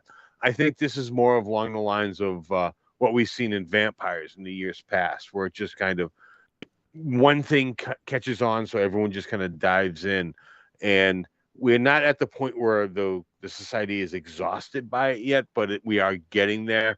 But I feel this kind of squeaked in there and held true to what, I mean, obviously none of us were there, but it did have a very real feel to it. Yeah. There were a couple of minor little things that took me out of it, but they were just very forgivable because of the world that they created. Yeah. Okay. Josh or Raven Shadow? Yeah. What I was going to say, I'm not super familiar with, the historic facts or things like that. But I've seen a number of these films and some of the TV shows, and I kind of agree. Like I thought that this was done really well. It seemed that they did put a lot of research into it, and there was nothing glaring that, like, when I was watching, I was like, that doesn't seem right. So there was nothing like that could pull me out of the story. So I thought that all of that worked really well. Mm-hmm. Besides that, getting into the actual filmmaking aspects, that village was very impressive. Yeah. Both of there was a couple of villages, but all of the sets and the locations that they chose and the sets that they built were very impressive. And they were shot very well. How about you, Raven Shadow? Any thoughts about that? you know, like I said, I mean, I don't think we're to the point where it's oversaturated, but yeah, go ahead. And I would agree with you, Wolfie. I know there's a lot of Norse related shows that I do want to check out. I agree. This is not Dracula or zombie tipping point stuff. I think it's more a new. You're bringing that to the forefront because there's some great stories there. Because I mean, like, not for nothing, I think like the Norse mythology is one of the most earliest mythology, right? Well, yeah, and sorry to cut in, Raven Shadow, but also, I mean, I didn't even mention comics, but like Thor, right? Like, that's where I was gonna go. Where like, I mean, I loved in school where I really excelled was in Greek mythology, Roman mythology, and then obviously Norse gods. And a big chunk of my Norse knowledge is from Marvel Comics Thor. Now that's not a true thing. I mean, Thor is not blonde. He's red hair. The real Thor in mythology. Obviously they take some liberties with that. But like Fenris Wolf, the wolf they talked about, Odin and the ravens. I mean, that was all shit that was there. And you cherry pick that. And how far is the true mythology from Marvel Comics? I mean, how much it's all stories, right? It's all stories that we cascade down. Whether it be, Hercules, whoever it is, it's all stories. So I was really into this quite a bit, and I liked. Actually, I watched with the subtitles on, and I thought it was very helpful. Even though they were speaking English, but I did watch this with subtitles on, and I'm not sure if any of you folks did as well. I wish I did. Yeah. I didn't, but I could see, when there's accents involved. I mean, sometimes it can be beneficial to have them on. I mean, between the accents and the dialect. I mean, there's several different ones in this too. Yeah. Oh, yeah. And it's just it is a lot to take in. If someone hasn't watched this yet, and you're going to watch it, put on the subtitles. You're only going to help yourself. I would agree with that because there's why is it Odin and Woden, right? Like, I mean, like Wednesday is based on Odin, right? Like and they don't spell things always the same way. Well, I'm going by the subtitles too. Sorry, yeah. So go ahead. Well, I was going to say that there is also two distinct different versions of Vikings. We saw the Rus and then the Icelandic Vikings, and from what I understand, and like I said, I'm not super well steeped in this, but the Rus ended up living in sort of Western Europe, that's obviously where Russia comes from, the name Russia. But it was like Poland. I mean, I'm not sure all the different countries, but what currently is like Poland, Ukraine, places like that. A lot of them settled in that sort of area. And, then there was the Vikings, the raiders that wanted to raid, like that was their thing. Like, and then others just wanted to kind of settle down and be farmers, and, so that's how we kind of had the splinter of cultures, and the Rus, and then we had the Icelandic Vikings, and so we do get to see like Olga in this is Rus, like we see those slaves that she's a part of, and that who Amleth tries to sort of pretend he's one of them as well. They were the Rus. Yeah, I mean, we're gonna get to Olga because she's a fucking smoke show. But what's his name? Amaleth. I mean, like his story. Amleth. That's fucking crazy. And big ups to fucking Training Day. Big ups to Training Day. Yeah. Before Sunset, Ethan Hawke. All right. What? Training Day? What? You call him Training Day? Dude, Denzel Washington, best movie he's ever done. Him and Ethan Hawke, that's fucking dope. I had no clue who you were talking about when you I said didn't Training either. Day. Yeah, I didn't either. Dude, Josh. Right? I'm sorry. If you say Training Day, I'm just gonna think of Denzel Washington. Yeah. Yep, he was the boy. Ethan Hawke was his fucking. No, we Well, we understand that now. but it isn't the go-to with Training Day. Yeah, like if you call Robert Pattinson Twilight, like that makes sense because he's like the main character, right? But but when you say Training Day and you're referring to Ethan Hawke, people aren't going to know what you're talking about because he's not the person you think of when you think of Training Day. All right, Moon Knight. Okay, he's a very, very prominent character in Moon Knight on Disney Plus. But like, what better movie was Ethan Hawke in that wasn't Training Day? I'll wait. Blade, where he played Stephen Dorff as Deacon Frost. No, I'm just kidding. I don't know. In my defense, I couldn't name another movie he was in. Right? So I mean, nothing. He was in it before Sunset, pre-Sunset. Wait, Ethan Hawke? Yeah, You can't name well, another. No, but you know what? And before he opened his mouth, I wouldn't have told you he was in Training Day. That's not a compliment to you because you made a reference that I didn't understand, which is a fail. But who? I mean, he could have said Gattaca. Oh, I do love that. That's a good one. I love that movie. Yeah. It was dope too, man. You gonna watch it? Yaris, you want to come over on Sunday and watch Ethan Hawke movies? No. Why? No, I don't. Why? Why not? Because I saw Training Day once, and that's all I needed to see that. So fucking good. You watch Moon Knight? I did watch Moon Knight, but you didn't say Moon Knight. Josh. And Moon Knight isn't a movie. And besides, when you say Moon Knight, we're going to think Oscar Isaac. It's true. We're gonna think of the title character. Yeah, Raven Shadow.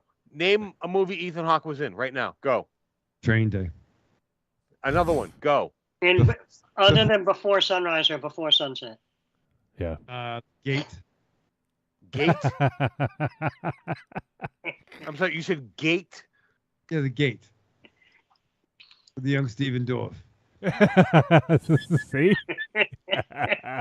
I don't even know if I can dispute that or not, whether he was in The Gate or not. He wasn't. He was not It in was the game. Stephen Dorff. Stephen Dorff was in the game. Okay. Oh, but he knows. Ethan Hawke Yeah, knows. so, they know each other because they're the same fucking age and live in Hollywood. Hey, Bravo. He played Kennedy once. How about you stick within the confines of the show? You know, you cover a lot of horror movies, so you could say Sinister or the first Purge movie. Yeah. Oh shit. He was the star of both of those. Was he in Daybreakers as well? Yeah. He was fucking TV's Purge. TV's Purge? Raven Shadow. I'm going to purge you from the that is fucking why you show. fail. He was in the TV show The Purge, but he was also the star of the first Purge film. Yeah. Once again, keep your fucking doors locked, dude. Don't open up anybody. What if you were living in Viking era? Do you keep your door locked then? First of all, Wolfie, I would not survive the Viking. Oh no, there's no doubt about that. You would not survive.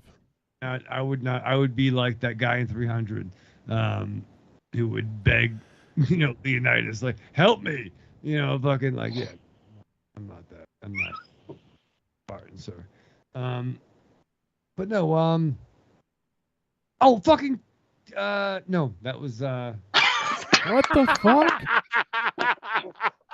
What the fuck? I almost said Killing Zoe, but no, that was Eric Stoltz, and he was great. Yeah, here's the best part.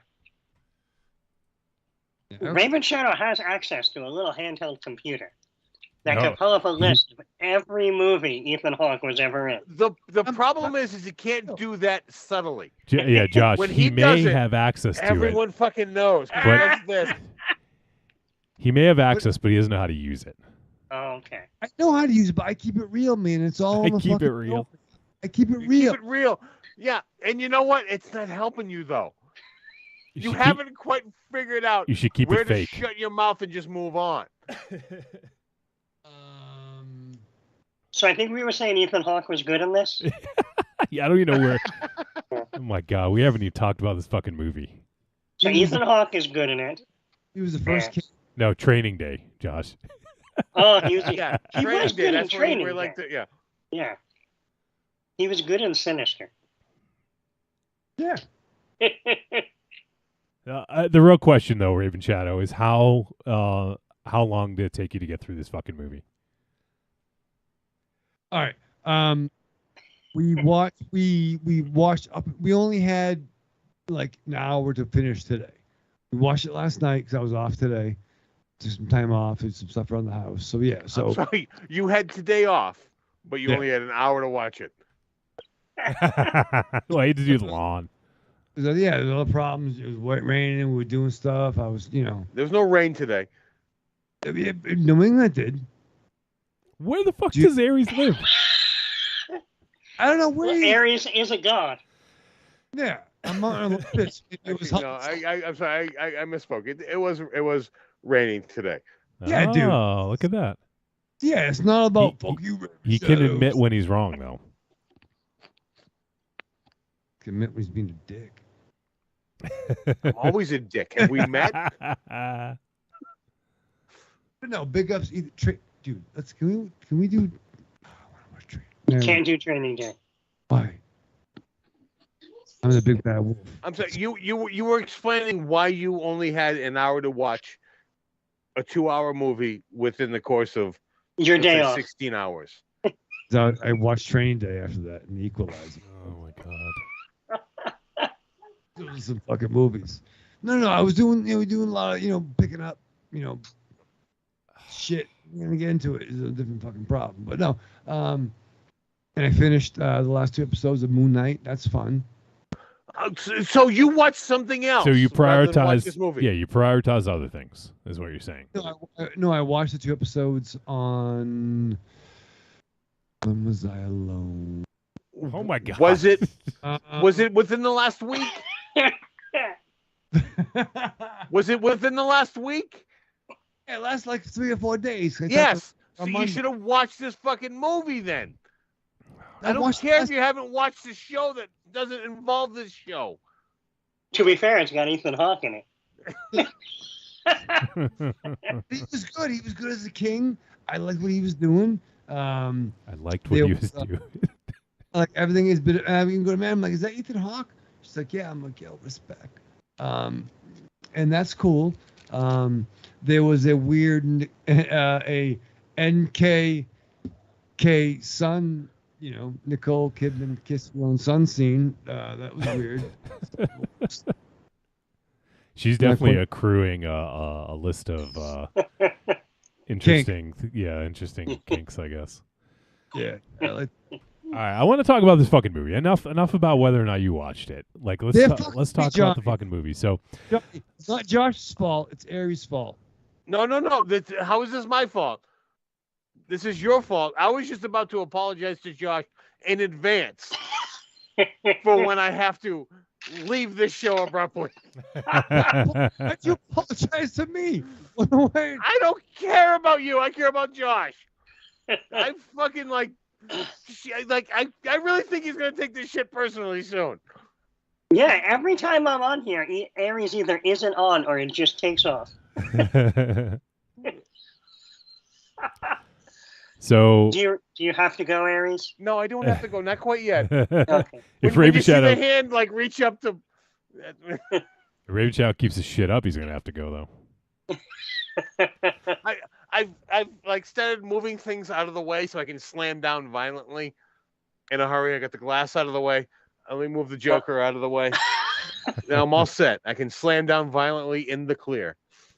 All right, so let me talk a little bit about what happens in this. Okay, so at the beginning, we have we flash back maybe 20 some odd years, maybe 30. I'm not even sure. It says some years later or something like that. So in the beginning, we have what ends up being the event that drives Amleth's vengeance. And that is the turn of his uncle. Fjolnir, and he kills his own brother, King what is it? Aravandel, I believe. So he watches his father get killed, and then they start coming after him. I won't say too much. There's some things I would like to talk about, some nuances that we find out later, but I don't want to talk about those now. Yeah, go ahead, Raven Shadow. Well, I mean, is it worth mentioning that we first see Ethan Hawke come back from battle? So he's coming back from obviously some conquest or something. A conquest, a campaign, and he comes back and he sees his son. And I think there's a great scene where he sees his son where he's like, "Oh, you're too big to be," basically saying like he's been gone so long that he's too big to be treated like a boy. But then he like, but you're not too big to fucking get a hug from your old man. He's paraphrasing, but like, so you're seeing that. And even when he's with his wife, Nicole Kidman, he reveals that he has a wound that maybe he's not. He didn't survive the first battle. And this is the first 15 minutes. This isn't a spoiler. Like, maybe he's not as tip top as you thought he. Right, he got an injury. Yeah. Like, oh shit, so that kind of changes some shit, right? And then there's a very weird. He will not. She wants to go to bed, but he needs to die in battle, and that's a weird, fucked up scene with Lighthouse, Green Goblin. Lighthouse. Well, why can't you say people's fucking names? Because I was taking the piss at Ares. I was having fun with him. Taking a piss at him? Yeah, Willem Dafoe. Josh, it's Willem Dafoe. You sure? We're sure. Go ahead, Joe. Continue. It was a very primal scene with the father and the son and Willem Dafoe doing some weird dog shit. No, not dog shit, but dog stuff. Like dog, like doing some like animal, right? Primal. Thank you, Aries. Very primal rituals to get them in motion, and I think you see the bonding between the son and the father in that scene, right? You asking us to confirm?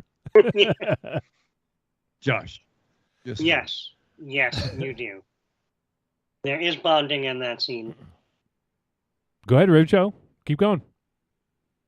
But yeah, there's problems. You know what I mean? And then shit happens, and like fucking the son, the dad doesn't really make it, and then they're out riding on an adventure, the son and the dad, and then the evil brother, fucking has machinations, kills the fucking brother, and then the kid's got to make a run for it, and there's he's thought that the heir apparent is killed. But that doesn't necessarily happen. So then we flash forward to the son now. Well, yeah, I want to add one thing real quick there too, is that so they were basically lied to because there's the dude with the nose, right? Who got his nose. Yeah. He basically said that Amleth was dead. So didn't he say he threw him in the ocean? In the or ocean, something? he sank like rock or something like that. Yeah. So there is that bit that comes back a little bit later, but yeah, then we flash forward, and Amleth is part of sort of these berserkers, and we see him doing like this ritual where they kind of turn them. It's like a primal ritual, kind of like what Ares said, and they turn themselves into like animals basically to take on the sort of the I don't know the word I'm looking for, but like the powers of like a wolf or a bear or whatever, So it's kind of a cool little scene. I actually loved. There's a couple of really amazing shots during that where there's like the one guy who's like standing in front of the fire, and they're all sort of dancing around it, and just there's some really beautifully shot scenes in this. But yeah, I imagine that's how Aries starts every workday. you start a bonfire in your backyard. Just the weekends. Just weekends, I don't have time to start a fire on the weekdays, so it's just the weekends. See, I thought you were out there, you had your ritual fire and you're chanting, and then you go to work and you attack the woods like a beast. I wish I could, but no, it's just the weekends, and I do that, and then I attack the lawn. Okay. Neighbors think it's weird. I'm out there in that little speedos type thing, but gets the job done. Yeah. No one says nothing. Hey, bugger. The blinds, honey. Aries is out. I do want to say that scene after where they attack the village, I thought was one of the coolest scenes. Just really badass. I actually didn't even notice. Like, I'm not sure, but I think a lot of it was handheld. I don't think it was just one cut. I don't happen to remember that, but it was one of those where it felt like it was like just kind of following the action and maybe minimal cuts. But I think it was probably the kind of thing where they probably used a lot of hidden cuts, where it's like, you know how like sometimes you'd be following a character and they kind of like go around like the back of a hut building or something. Yeah, exactly. Yeah. So I think like there's probably cuts in a lot of those shots where they can just pick up on another tracking shot behind the hut. Yep. Yeah, I think you're right. So I thought that was just a really great scene, really kind of brutal. And well, I thought that was great in how that like dove into their where they were before. Like it explored their heightened animalistic abilities. Mm-hmm. Like it showed you what they did, like where they brought themselves to this battle. Like it was almost superhuman what they were doing in this battle. But you also saw some of them fall in the battle as well. So it wasn't like, it was borderline, superhuman. Like they were, if they did get hit, they did fall. But there was some sixth sense going on there. Definitely. And there's that scene where he dodges the arrow and like grabs it. Like that was fucking awesome. Like, so the heightened senses, you're right. Like, so they take on like the benefits or like the characteristics of these creatures. And that's sort of like the Berserker, as far as I'm aware, like kind of like ritual that they did is to take on the powers of these creatures, Mm-hmm. But no, I just thought that was an outstanding scene, really well executed and pretty brutal. And, it just kind of shows you, they were raiders and they just kind of did their thing. And that was like, that's how you did it, like, it seemed kind of brutal to us, especially what they would do to some of the, the women and children and stuff like that. But that's just what they knew. And that's how things were back then, But they were only like part of the invasion force. Like they were like the mindless grunts of it, but there were other forces involved in that. Yeah, they were like the front line that went in and wiped out as many of the armed people as they could, so that like the other guys could come in and take the slaves and whatnot. Yeah. Mm-hmm. Yeah, exactly. Yep. No, you guys are right about that.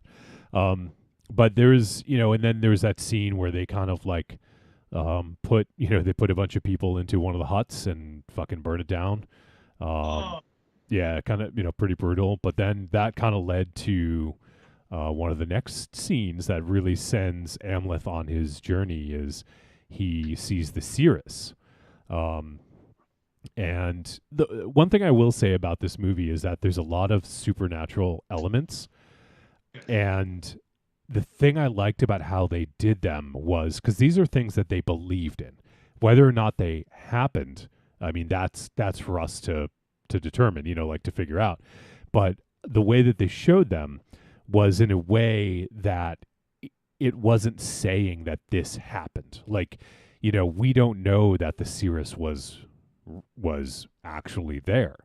There was a moment where it was like, oh, well, did that actually happen, or did they imagine that happened? Yeah, it was just his perspective of what was happening. Yeah, and and I just want to say, I'll be right back. I gotta run. Yeah. For okay. a second. Yep. Thank you, Aries. Go ahead, Rave Channel. Were you gonna say something? No, I think that was. I mean, what I liked about this, and some things that were I had heard about this film, almost was like they had some Conan references a little bit, or it was like it was like a northern Conan kind of story. But I thought it did play with mythology a little bit, where it had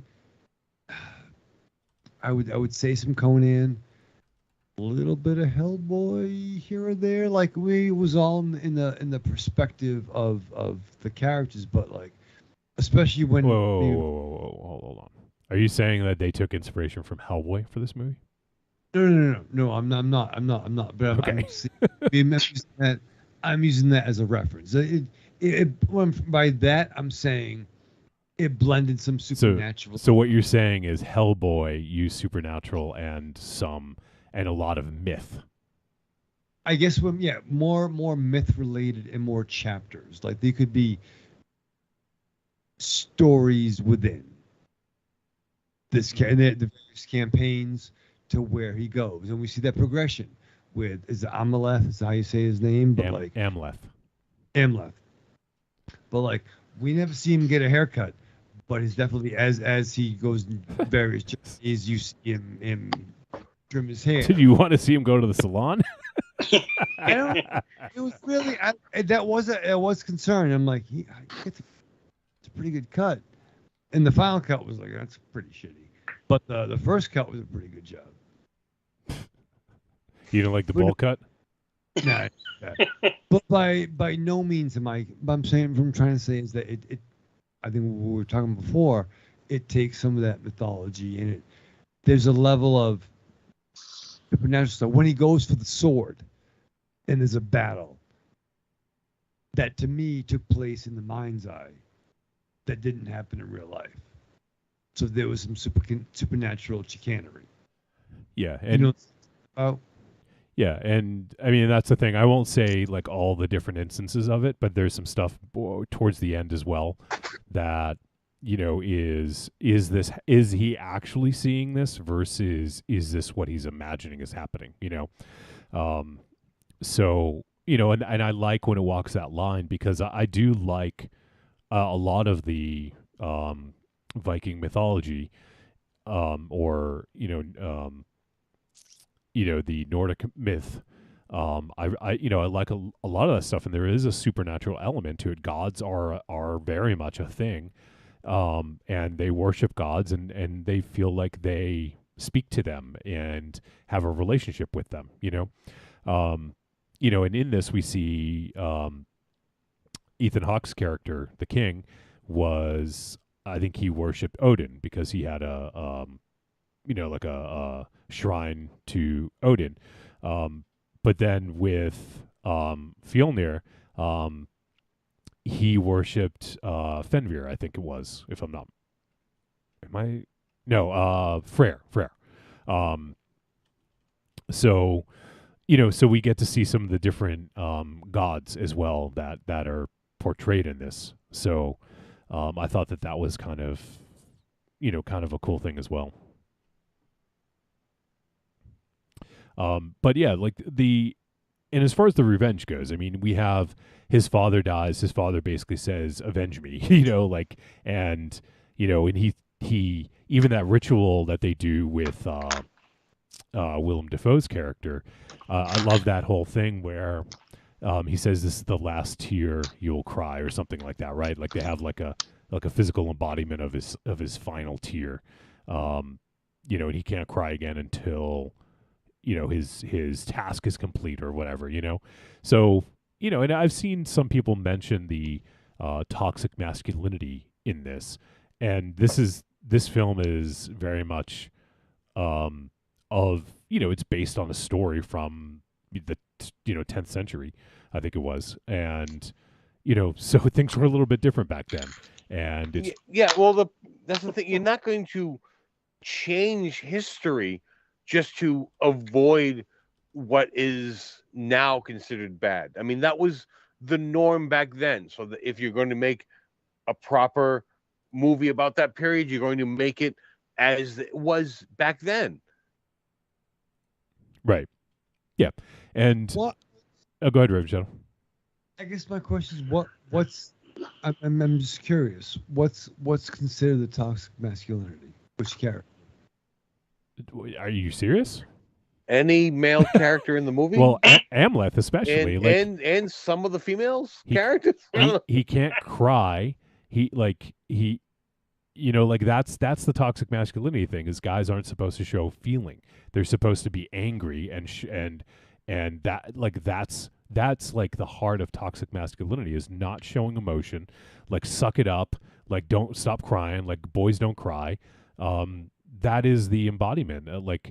That's one of the main things that is wrong with toxic masculinity and the way that we were. Well, I don't want to speak for all you guys, but at our age when we were brought up, that was still a thing, you know.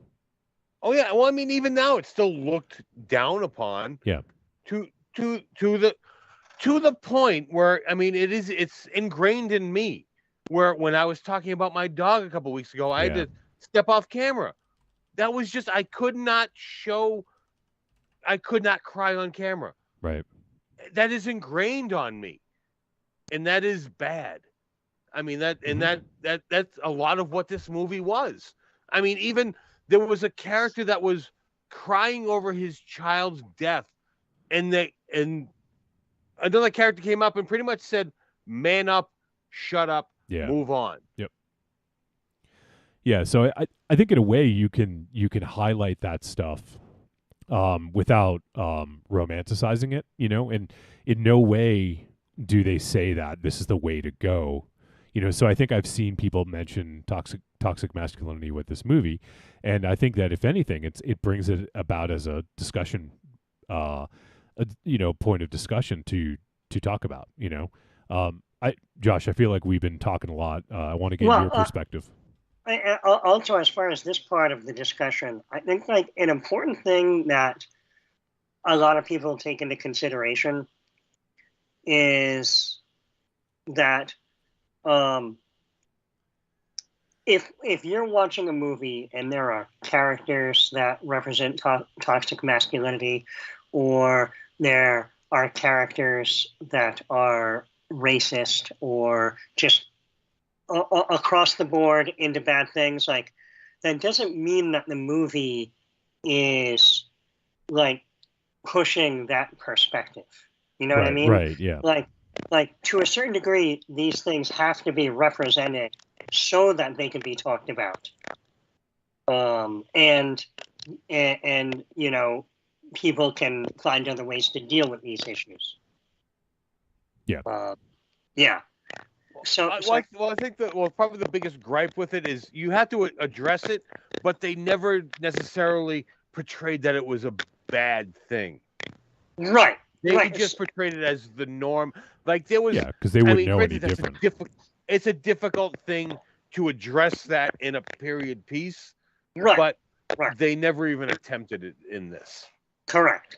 And I was going to say that then becomes an issue with the storytelling itself, and because a lot of times it isn't directly confronted and given a viewpoint on. Other times it is to the detriment of the storytelling. So I don't know, it's a tough call on that one. But I see where people will say, because yes, that is represented within this film, but I don't know if you can necessarily condemn the film on those grounds. Right. Mm-hmm. And I agree with that. And by the way, Raven Shadow, I saw your message, but I was just about to say that there's a little bit of roboting going on. The way that we fixed it in the past is I'm going to disconnect with you, Raven Shadow, and reconnect. So I'm giving you a break, Raven Shadow. You have a 3-minute break, okay? Uh-oh. He's free. Uh-oh. You're not free, but your ass better be in that seat when you come back. 3 minutes. 3 minutes. Let's see if I can do it in 3 minutes. So, the other thing I wanted to point out too is the interesting thing where, because you were talking about how Willem Dafoe took the tear from him in the earliest ritual, and the thing that I wasn't super clear on and that I'm wondering if in some way was supposed to be a comment on this type of thing, because he was told he'd be given it back when he needed it. Right, And right, then, true, yeah. And then in the secondary ritual, when he met the seer, she gave him back the tear. Yeah. Before sending him on his mission. And I don't know if that was supposed to say that. I almost look at it as if it might have been a choice where he could have chosen to go on the mission or chosen to deal with the grief. Right. I don't. That's a weird thing because it's almost like, you can have this back when you need it. It's, what? I don't need someone's permission to cry. Like it is that kind of thing. Like that is almost adding to it. It's okay to cry, but it's only if someone else deems it appropriate. Yeah. Yep. Like it's appropriate if a parent dies, but is it appropriate if you're just sad that day, if you just had a bad day? Like can a man cry because he had a stressful day? Does society deem that appropriate? Like it almost is not necessarily adding to it, but not like it's convoluting it. Yeah, it's a weird thing. It's like we're addressing it like we'll let you do it sometimes type of thing. But yeah, so I did, because I noticed that series of events, and I did think that it was odd. And I think Aries froze. Crap, am I here? Oh, I can hear you. Yeah, you're fine. You can hear now. me. Yeah, Okay. Yep. Okay. Did it look happy?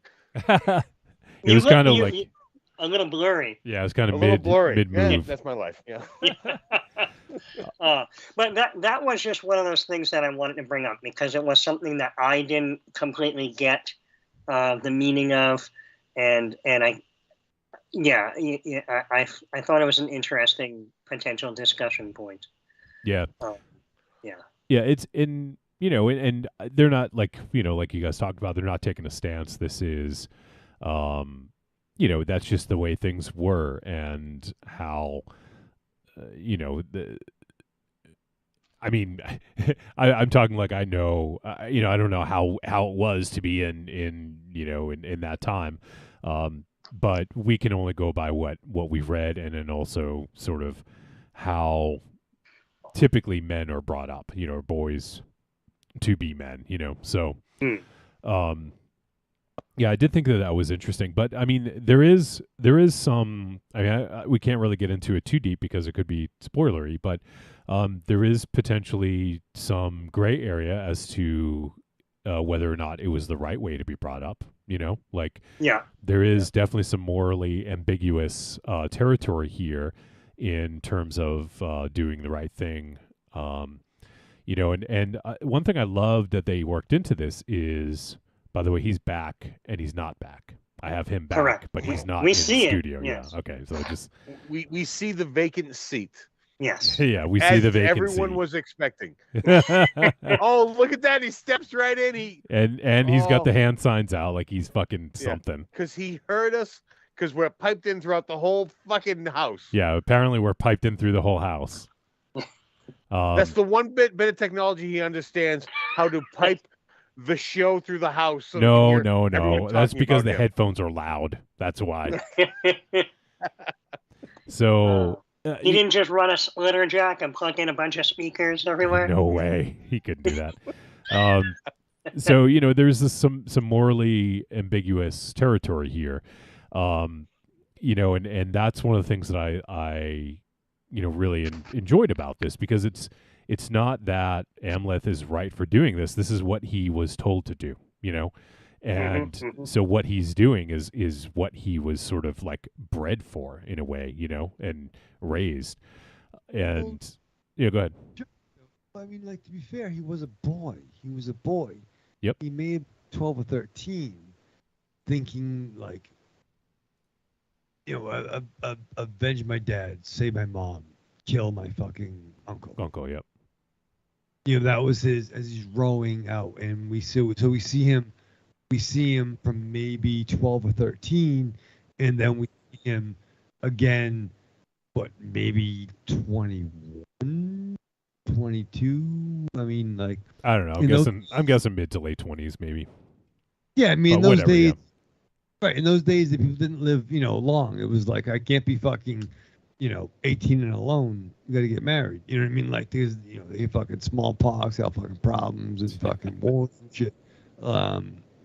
There was not a lot of, retirement plans in those days. In 864, whatever the fuck. You sure about that? I'm pretty Had a confident. nice 401k back then, maybe. Yeah, there was no 401k, no 401, fucking, yeah. But he's fucking rowing a boat, and we see him all being fucking powerful and running amok. And the dude fucking jumped on a slave ship to fucking kill a motherfucker. Like, so it's almost like a weird fucking Batman thing, right? It like really is, yeah. It's kind of like a Scandinavian Batman. So what you're saying is not only did Hamlet copy this story, and Hellboy stole the mythical elements. No. Batman. Yeah, and then Batman is also influenced, yeah. Yeah. No, Hamlet. I'm sorry. Well, I'm not gonna let this Batman thing go. What you said it. Explain it, and I'll tear it apart. Oh my God. No, I'm saying I was speaking to a vengeance point of view. I don't think that Hamlet stole from Bob Kane and Bill Finger. That's not the statement I'm trying to make. Oh, But no. I understand that aspect, but you said this was Batman-like. Because the dude was fucking 13 and he wanted to avenge his dad, dude, right? Like, so for those. Well, Batman didn't want to avenge his dad. He wanted to rid the city of evil. That's different than avenging. Josh, really, you're from Rhode Island. It's a fucking corrupt city. You know. Rhode Island is a corrupt city. You're right. You're right, Raymond Chow. Buddy Cianci runs everything. Now, I could just play devil's advocate here and say that the evil that was overrunning the town is what led to the death of his parents. So by ridding Gotham of the evil element, he was avenging his parents' death. But at its core, it is different than Batman because Batman's core is do not kill, and this character's mission is kill. Kill. So by that alone, it is not Batman. So that's what Batman changed when they stole the story.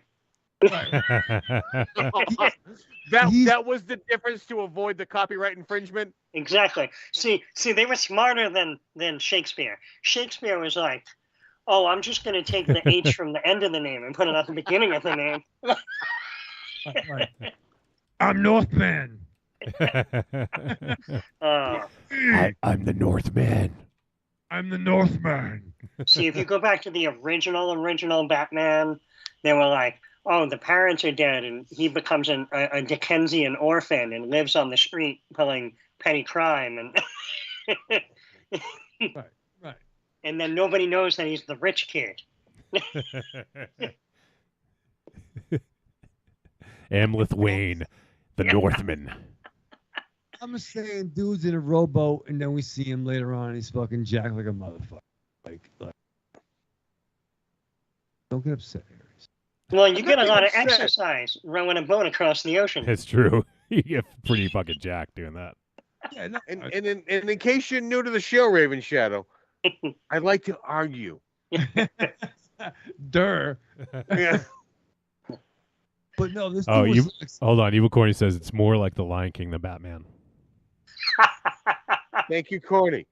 Spot on. I would actually say that the Lion King was probably taken in parts from this story. You know what? I bet Batman stole from the Lion King. Mm-hmm. Wolfie, not helping. Not helping. Well, see, the Lion King was taken from that Japanese anime from like the 60s. Yeah. But that one was probably taken from this.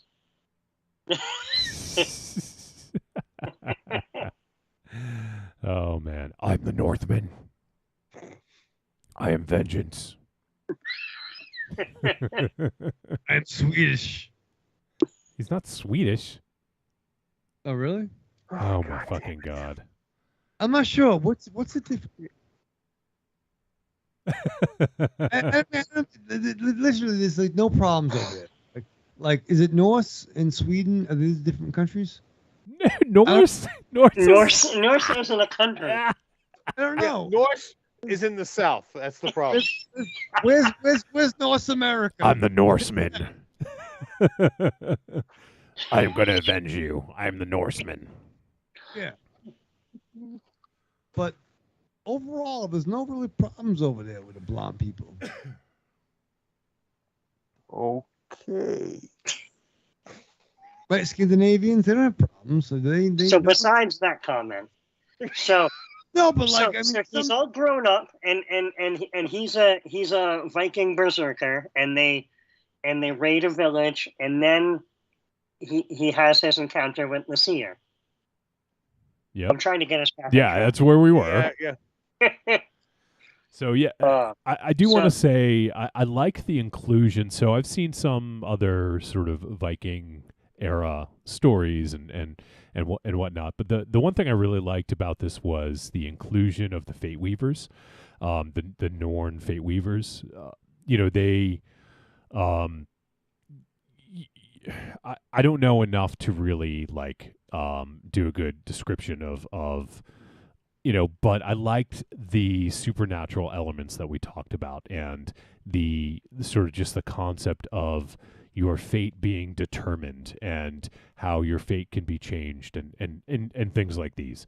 So I thought that the inclusion of that was really interesting. And, we get this thread that kind of goes through and how he finds out this sort of, I don't necessarily want to call it a prophecy, but where he has like a choice. He's presented with a choice. I think it was from the seer still, if I'm not mistaken. What he can do later on, and then as his life sort of develops, he meets another character who becomes very important to him. And then that decision becomes this sort of like crossroads, So I dug a lot of, the stuff with the, sort of with fate and with the seer. I thought it was cool that way they did this.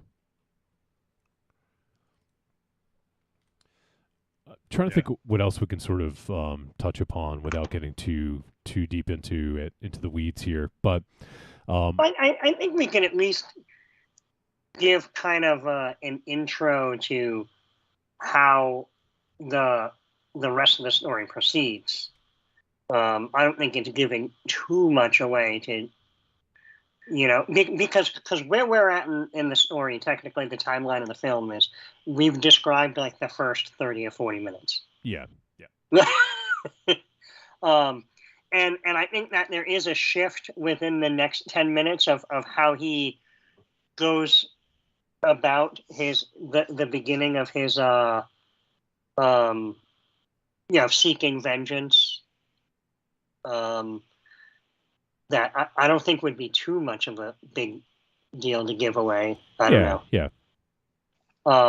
So pretty much he realizes that from the town that they raided, a bunch of people are being taken as slaves and being sent back to where he grew up. So he disguises himself as one of the slaves so that he can go back and nobody will know who he is. Yeah, exactly. He portrays himself as one of the Rus. That's when he cuts his hair and tries to look sort of a little bit more like them, so he can fit in a little bit. But yeah, I mean that's his goal is to get revenge on his uncle, who killed his father. And there's some twists and turns in there. Like we find out some information I feel was really kind of interesting. And that's where it becomes a little bit sort of like morally ambiguous about like, did he do the right thing? And then that kind of branches off into, well, this is the only thing he knew. So to him, it was the only thing, and then at that point, can you really, break it down to the point where you think of what's right and wrong when that's all you've ever known? Like I thought that was a really kind of interesting dilemma. It wasn't really a dilemma that he was faced with, but but in sort of the morality of the movie, Yeah. But how do you stop what was your driving force from when you were 12 years old to 20 something? Well, right. I mean, especially in this era, like nobody's gonna tell you, oh well, Right. hey, you like you should try, I don't know, try yoga, like get in touch with yourself, Right. There's no DDP yoga. There's no mental health benefits in 864. It's fucking hack slash berserker, conquer, whatever the fuck. Well, I think that gets into the problem of the underlining message of this movie with the toxic masculinity. With there was what should have been the correct choice at the end of this movie. Right. Yeah, exactly. And I think that's, did he make the right choice? It depends on your point of view, I guess. I think I would say I don't think he did. I mean, he chose one thing over another, I mean, I think for the period, probably he made the right choice in that frame of mind in that period. But looking at it now, he absolutely did not make the right decision. Mm-hmm. Do you think he made, Ravenchild, you have thoughts on this? Did he make the right decision? What are you gonna do? You know what I mean? Like they don't fucking know things. They don't have things with like. Did he make the right decision? Positions like, what are you gonna do? Like that is a yes or no question. Yeah. What are you gonna do? Yes or no? Did he make the right decision to you? You gotta fucking play the hand you dealt, man. You know what I mean? Yes or no?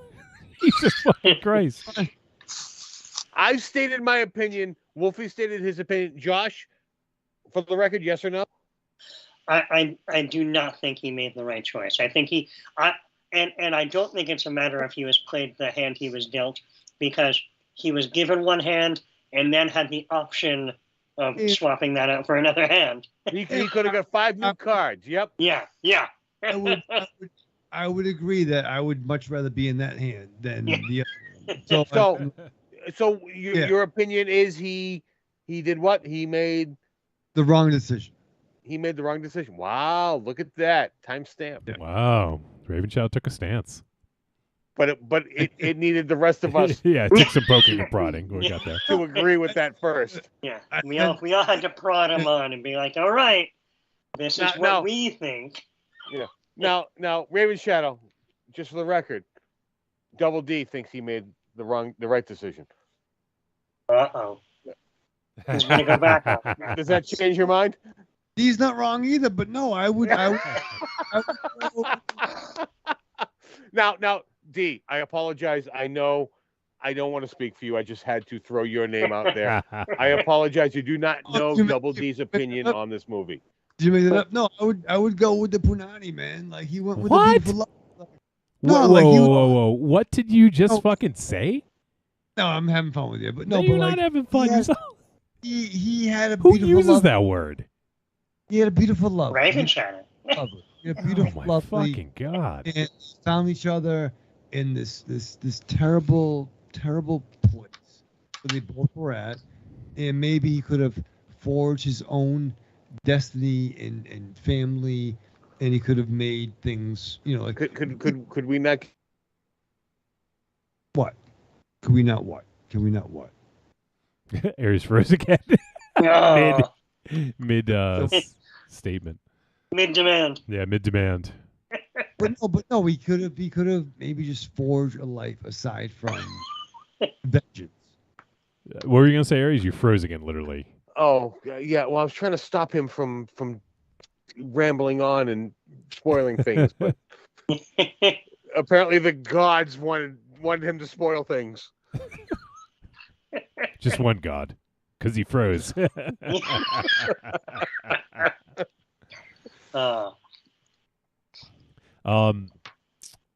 What did you guys think of the? I mean, there wasn't a ton of it. There wasn't like a lot of amazing choreography. But did you guys like when there was combat? Did you like what we saw? It was pretty brutal at times. I thought it looked good, and especially that village raiding scene. Yeah, that was like probably the highlight for the fighting. But there was one scene where someone gets a pretty brutal injury. sort of near the end, and I thought it looked really good. Are we revisiting a previous character? Revisiting a previous character. I'm talking about the end fight, the final fight. Oh, okay. No, I'm sorry. I was going back to just want to get yeah. yeah. Because I thought that one was pretty good. Mhm. But the choreography, I would say 90% spot on. There was a couple of little you waited for that. It probably, maybe if they had a couple extra bucks, they would have reshot it, type of thing. But very forgivable because, like I said, 90% of the choreography for the fights was spot on. Yeah, and I did, I think that especially kind of like the final showdown, I thought was properly epic enough. I think they did a good job with that. And you know what? Actually, I love the way it was shot because, a couple times I lost track of who's who. Mm-hmm. And it was actually, it made it a little more tense. It was like, wait, who's who? Oh, okay, yeah, and then get resituated with the characters because of the way the cameras moved and the way they spun in the shadows. I really enjoyed that. Yeah, I agree. I dug that as well. I also like the sword that he used in this as well. I liked the mythology behind that as well. I thought that some good stuff there. And even some of the characters, we don't get to know a lot of them, but the dude with no nose, I don't know if he had a proper name, but and then we had Fjolnir's son, the older son, yeah, who I thought he was a pretty good character. And then we had the younger son, and then there's also that actually I think it was I didn't actually check this. I'll check it right now. But there was that where they were playing that game, that scene where they were playing the game with the ball where they throw it at the posts. I believe the dude he fought was Thor, half Thor. It was half Thor Bjornsson, and he's the Mountain from. If you guys have seen Game of Thrones. He was the Mountain, but he's also he was a strongman. Probably one of the greatest strongmen of all time. But yeah, it was cool to see him in this as Thorfinner Tooth Gnasher. Well, that was a great scene too, where after they were on their campaign and that was their break and shit went fucking down. Yeah, that was a pretty intense scene. And it makes sense. And what I what I liked about that, it wasn't the classic when they mentioned the game, like, okay, it'll be a slave versus slave in combat. But they actually played a sport.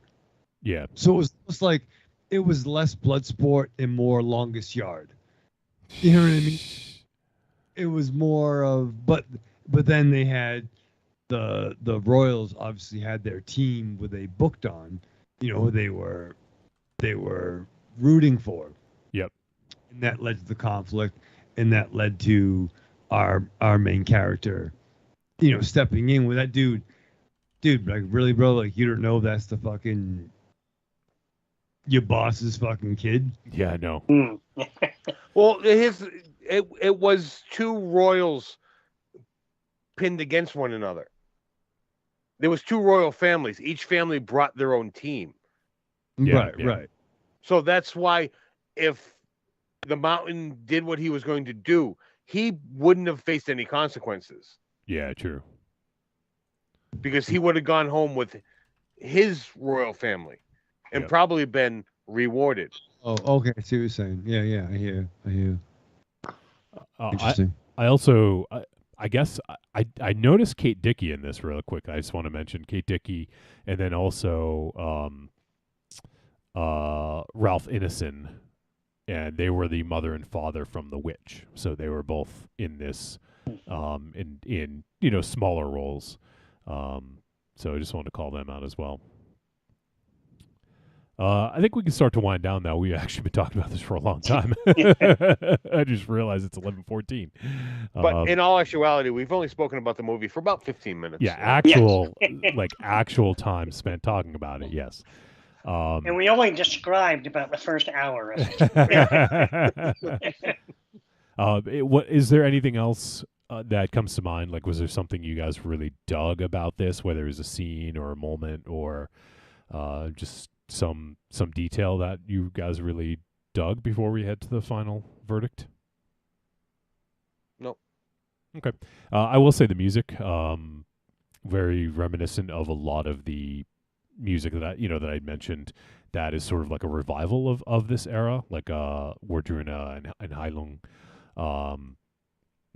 Sort of a lot of the same instrumentation, kind of guttural throat singing. So I thought that the music was really well done as well with this. I'm going to defer back to what I've said in the past. The music did not stand out to me, so it was 100% appropriate because it just blended into the movie. Yep. All right, let's go to the verdict. Trick or treat, baby.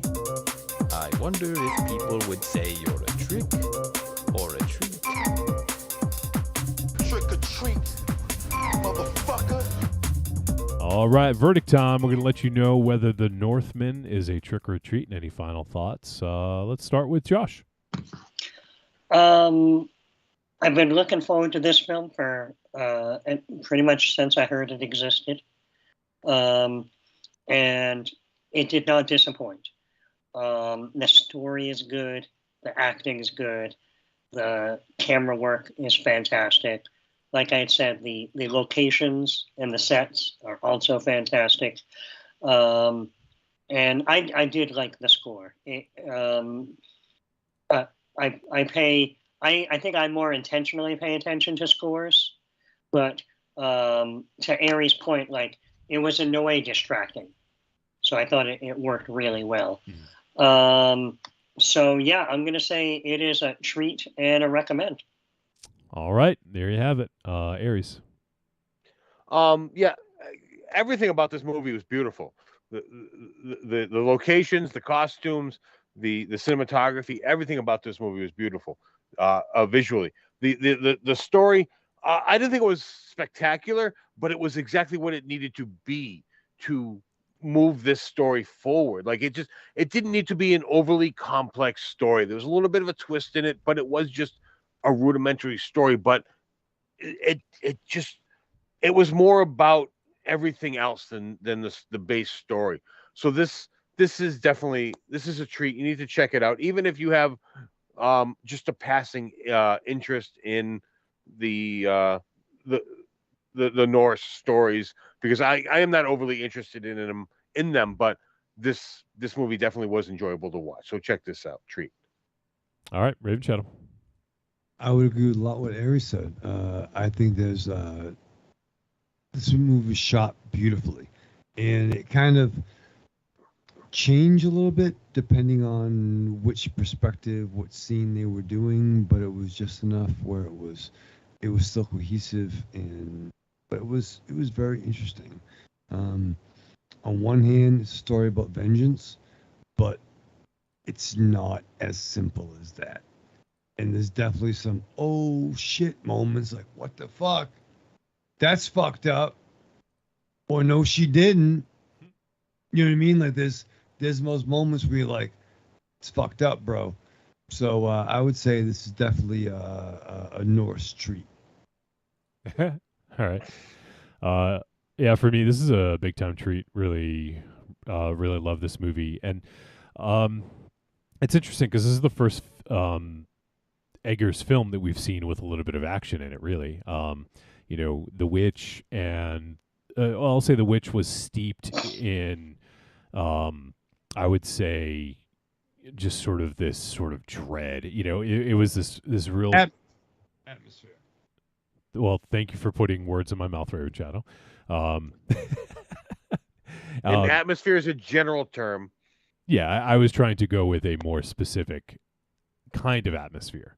But I think that, I mean, I love that movie, and he did a great job of having, of kind of introducing himself, and it's like, whoa, like this dude, this is his first fucking movie, and then followed up with The Lighthouse, which I thought was equally very awesome. And all of these, in a way, are folk tales, in their own right. Like they deal with the mythology of their time, where we had the sort of colonials here in the U.S. with the witch, and then with the I guess Sealy or mermaids or whatever you want to call them. So I like that he explores myth in sort of in a very grounded, realistic way, and yeah, I think he does it once again in a really successful way, while also having some pretty decent action and some pretty good gore in this as well at times. I think it's a really, I mean, as Ari said, it is a basic story. That's all it needs to be. There's not really anything that's too convoluted, but I did like the twist, and I liked kind of questioning your fate, and this has been fated for him for years. So when it's finally there, do you do the thing that you've been taught that this is what you should do, or do you go with this other thing that potentially is more alluring and more, and more suited to who you are now or who you will be, So it's this really kind of interesting moral sort of quandary that he finds himself in. But I imagine if this was a film that took place hundreds of or thousands of years later, like more of a modern day, I could see a different outcome. But with the way that this went, I could absolutely see how this ended and the direction that it went based on the time and the mythology involved. So I think it's a really well-made movie. It's incredibly well shot. There's some beautiful stuff in this. Especially I love the stuff with the tree and with the Valkyries. Just some really great imagery all around, and especially the scene with Björk, who we talked about with the Cirrus. I love that as well. Just some really beautiful imagery to really kind of chew on. So yeah, it's when it ends, you're not going to really feel great about yourself, and it's not like a happy ending, but it's also not Requiem for a Dream, I guess. So but no, it's really well made. I love Robert Eggers. I can't wait to see what he's going to do next. Supposedly, it might be Nosferatu, but that was rumored before this, so who knows? But yeah, there you have it. The Northman is a big treat, and treats all around.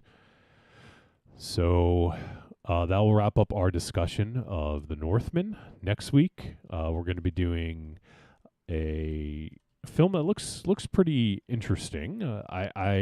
This wasn't one that was on my radar like The Northman, but this film does deal with some, I guess, similar part of the world maybe.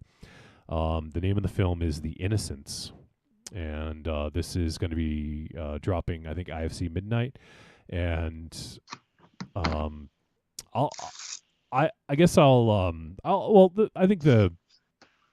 don't think the synopsis really, I mean, I haven't seen the movie, but the synopsis doesn't seem like it's super spoilery. During the bright Nordic summer, a group of children reveal their dark and mysterious powers when the adults aren't looking. So I'll just keep it there. There's another line, but I'll just keep it there. Yeah, so The Innocents will be streaming. Sorry, not streaming. It'll be on VOD. Starting last week. It dropped the same day as The Northman. So if you guys want to play along at home, The Innocents is available. It's directed by Eskil Vogt. And it's a new one. So give it a look, and we'll check out The Innocents next week. All right, so we do have some voice messages. I realize that since we are running late, Josh, do you need to... I'm good. Okay, you're good. Just making sure. Yep. I got nowhere to be. It's not like you have a long commute after either. I'm just gonna close this computer. Yeah. It's awful. Oh man. All right. So what do we got here for voice messages? I think we got 3 of them. So first of all, let's check in with our boy who's been watching live. And let's hear from Evil Corny. Let's see what he has to say. Hey guys, this week's film, The Northman, I'm gonna give a treat. I really enjoyed the film. I'm glad that Eggers had a bigger budget film and did real well on it. Like I said, I'm giving that a treat. I actually saw this in theaters, and I really, oh, nice, really liked it in the theater. Also, the films from last week, Maniac Driver. I really love Maniac Driver. I don't know why I didn't leave Corando a message last week, but I did buy a Blu-ray a couple weeks ago and really enjoyed the film, and I'm giving Maniac Driver a treat. And The Saddening, I did like that film, but I'm giving it a tepid treat because it's parts of that movie were kind of fucked up, and I don't think I'll ever really go back to that one at all. But you all have a good one. Evil Corny out.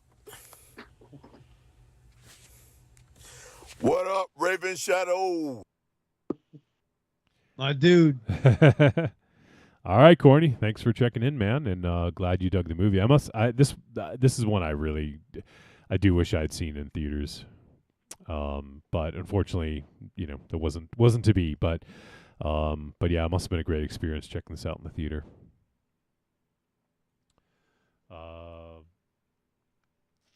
All right. Oh, and Corny talked about The Sadness. Yeah, that's not one I'll probably revisit a lot either. Johnny, come up here and watch Requiem for a Dream and The Sadness. Yeah. Come on. Oh, there was one thing I wanted to go back to with my ideas on The Sadness, and that is I think it might have been mentioned on the show, but also I've seen a lot of other people online making 28 Days Later comparisons. Mm-hmm. Due to the fact I think that they're not like the traditional Romero zombie. But I think if you're going to make a comparison to anything other like that, I would go with like Romero's The Crazies. Because, The Crazies is fairly different, but, those people are exposed to something that kind of brings out their kind of worst desires in a way. Yeah, no, that's a good point. I didn't think of that when we were talking about it, but I do love The Crazies. Yeah, and if you go back to the original Crazies, it is mostly violent, but there are things where it starts, some people who get a little, creepy sexually and stuff like that. So it kind of, runs the gamut, but at the same time, there are people that you can, talk to and attempt to reason with little result. But so I guess if you needed something to compare, to give people an idea of The Sadness on, it's like a Hyper Crazies. I like that, Hyper Crazies. It's not quite super crazy; it's hyper crazy. Mm-hmm. Super crazy. All right, so thanks, Corny. Let's check in with Carlitos and see what he's got to say this week. Hey, Trick or Treat Radio, it's Carlitos. How you guys doing? Good, man. I'm gonna call for a second week in a row. Yeah, love it, buddy. Hit a new milestone. I've never done that before. Holy crap! How you guys doing? Good, bud. How you guys been doing? First things first. The Northman. I didn't watch it yet. The rental price is outside of my threshold of what I'm willing to pay for a rental. So I think I'll wait until it gets cheaper. I do want to see it. I do like Robert Eggers' output so far. I think my favorite so far of the two movies that I watched that he's made, of the three that I've seen. I don't know if I just made sense just now, but I'll just follow that up with The Lighthouse. Really like that. I like the look of it. It's really good. And one of my favorite Robbie Pat's movies, outside the Batman. Actually, I might like it better, like his performance better in The Lighthouse than the Batman. But I didn't get the chance to see The Northman yet. That's it. No, I thought I'd talk about this because there's some tangible connection with you guys that I've been playing the Evil Dead game. So maybe I'll just talk about that a little bit real quick. It's fun. I'm enjoying it quite a bit. It's probably the video game medium is probably the only medium where an Ash from every different movie could be in one space, fighting the quote-unquote Deadites together. And it's really fun. You can play as well as the demon. In that perspective of the camera zooming around the environment, that's how you play it. And you unleash demons and skeletal soldiers and sweet Henrietta. And you can see her butt in your face when you actually can take over her and can fully control her and stuff like that. Nice. Her naked butt. And so, it's, in my opinion, pretty polished. I know a lot of games, especially multiplayer games these days, come out a little janky. There might be a few glitches here and there, but nothing super egregious. We don't have weird clipping issues and a lot of floating people or bodies and anything like that. But I know this is a movie podcast, so I still watch movies. In fact, I just got my copy of Vestron's release of Extreme Prejudice. Can't wait to watch that. Of course, I've been watching the movies that you guys been reviewing and all that. But that's it. I hate to be doing the coffin corner thing, but last week when I called, I mentioned that Gabe Serbian died, and now just this week I found out that the lead singer of Black Dahlia Murder, Trevor, I think his last name, I don't know exactly how you pronounce it, Stranard, or whatever, Stranard, also passed away. And please, I just want to say, hey, if you, they didn't really give a cause of death, but, if you were not feeling right, you're feeling down or anything, you talk to somebody, make some phone calls, do something, man, because we're having too many of these. So, man, that was a bummer because a video on YouTube just popped up where he visits a retro video game store. Apparently he likes video games too. So, but that wasn't the reason why I pulled up. It just pulled up because probably the stuff I've been watching, stuff on metal and stuff on video games. So, anyway, that's kind of a bummer. But, that's it. But anyway, I'd like to present somebody who you haven't heard of for a while, so... Banana fingers. All right, I'll see you guys later, and that's it. Talk to you later. Bye. Amazing. Great to hear from you, Carlitos. And I don't know if I could do that today, so I didn't try. But yeah, he talked about Trevor Stannard. I didn't really. I mean, I've heard Black Dahlia Murder, and I think I might have an album of theirs. I wasn't. A big listener of their music, but I mean, it is sad. And he did say, they didn't give a cause, but I mean, the band also, when they made the announcement, basically gave suicide hotline number and and stuff like that. So you can only kind of jump to some conclusions, but I don't know, it's interesting. The last couple of years, the pandemic, as we've talked about, have, I think, made a lot of folks sort of get in touch with themselves in good ways or negative ways, potentially, and I think how we all come out of this, or coming out of it, came out of it, I don't know, are we still in a pandemic? I don't really know. But, hopefully everyone is a little bit more sensitive to what people have gone through, because I think we've all to some degree gone through a lot over the last couple of years, whether we've gone inside of ourselves and kind of figured out more about ourselves that we didn't know previously, or if we just had to face stuff that was difficult because we had so much free time. There's a lot of different scenarios out there. So we don't know other people's situations, and it's not fair to sort of assume things like that. So, yeah, I mean, I'm kind of getting a little off topic here, but, it is a shame. But as Carlito said, if if you need to reach out to somebody, you know, and talk to someone and work through your feelings and what you're experiencing. I guarantee you're not alone in whatever you're experiencing. So definitely reach out to someone. Sorry, were you going to add something, Raven Shadow, or? No, I was going to say, like, listen, talk to your doctor, man. Like, it sucks. It's fucked up. Like, have your criteria. Like, all right, listen, you know, whether it's like, I don't want anything to fall out or stop working. Give me a medication that will help that. You know what I mean? I know we're like being serious, but I'm like what's gonna fall out? I'm saying like I am being serious. I'm being serious, but like maybe that's a blocker that will stop somebody from getting medication. But you know, there's things that, you know, shit won't fall out. Shit won't stop working. Find your level, man.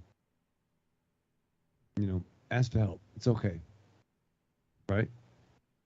You don't need us to say it. Yes, it is perfectly acceptable to ask for help. Yeah. So yes, Raven Shadow, please ask for help. Yeah. Like, ask for what I'm trying to say is the side effects. Like some things, well, I don't want, you know. Yes, we know. You don't want anything to fall out or not work. Right. That's my great fall. I really want to know what was gonna fall out. Toenails. Yeah, I can't have my fucking toenails falling off, bro. His kidneys. His kidneys will fall out. I get that's his nice way of saying incontinence. Yeah. The poop is just gonna fall out of your butt. Your pee just gonna drop right out. And ask the questions, but find the shit that works for you, bro. Or bro girl. I'm not sure what. Bro girl. Brothers He's trying to be all inclusive. Yeah, I am very. And he failed. But no, ask the questions, find the right mix, and it sucks, man. But yo, we'll get better. Right? Go get better. Oh God! Right? Right? You really instill confidence when you you make such a definitive statement. Go get better, right? You know, it wasn't better. It was better. Better. Yo, go get better. It'll get fucking better. At least he's trying. Yeah. You gotta give him some credit, right? Some, very little. Thank you, buddy. You're welcome. All right. We have one more, and it is from FTM, First Time Mike. What's up, Trick or Treat family? This is First Time Mike. How's everybody doing? Doing good, buddy. Hello to Arkham Josh, too, if you're still around when you played his voicemail. Yes, long time no talk. Life's been busy for First Time Mike. Had some good stuff, bad stuff, but I'm hoping to do some more voicemails and to be able to watch the live chat more often. And just hoping everybody is doing well. Thanks, especially with, like Memorial Day is like in less than 2 weeks away, so this year's going quick once again. I got some First Time Mike quick hit reviews because I was able to catch up on some of the movies you guys have watched in the past, especially because some of them are on Shudder and I actually had some time to sit and actually have some good quality movie watching time. And these are some of the movies that I checked out. I got 3 of them today. First one is The Spire of Night. Beautiful throwback to the raw adult animation a la Ralph Bakshi and Heavy Metal. This sword and sorcery plot is all over the place, but you're not here for the plot line. You're here for gory spectacle and creepy animated nudity. Pomp, circumstances, and gore are all the things of the day. I give it a treat, but it's not for everyone, and I would not recommend it for... Just because something's a cartoon, I wouldn't nowhere near let the little ones or most of your relatives watch this. But I did enjoy it. The Last Matinee I caught on Shudder. I was on the streaming. And it was one of those movies I was always meaning to watch, but never just sat down and watched it. And I loved it. It was a great throwback to giallos and the slasher films from Uruguay. And the reason why I really enjoyed it is that it didn't try so hard to be, oh, do you get this reference, this reference. It just used visual cues and just some solid kills, and I thought it was great. It's visually scrumptious and has the plot's very simple, and I found the 90-minute run just a fun, quick and bloody, just chunks of gore everywhere. Again, using the confines of the movie theater for the claustrophobia, the and the colors for they had the bright neon of classic like Argento giallos, and some of the more minor ones. Again, the kills were great.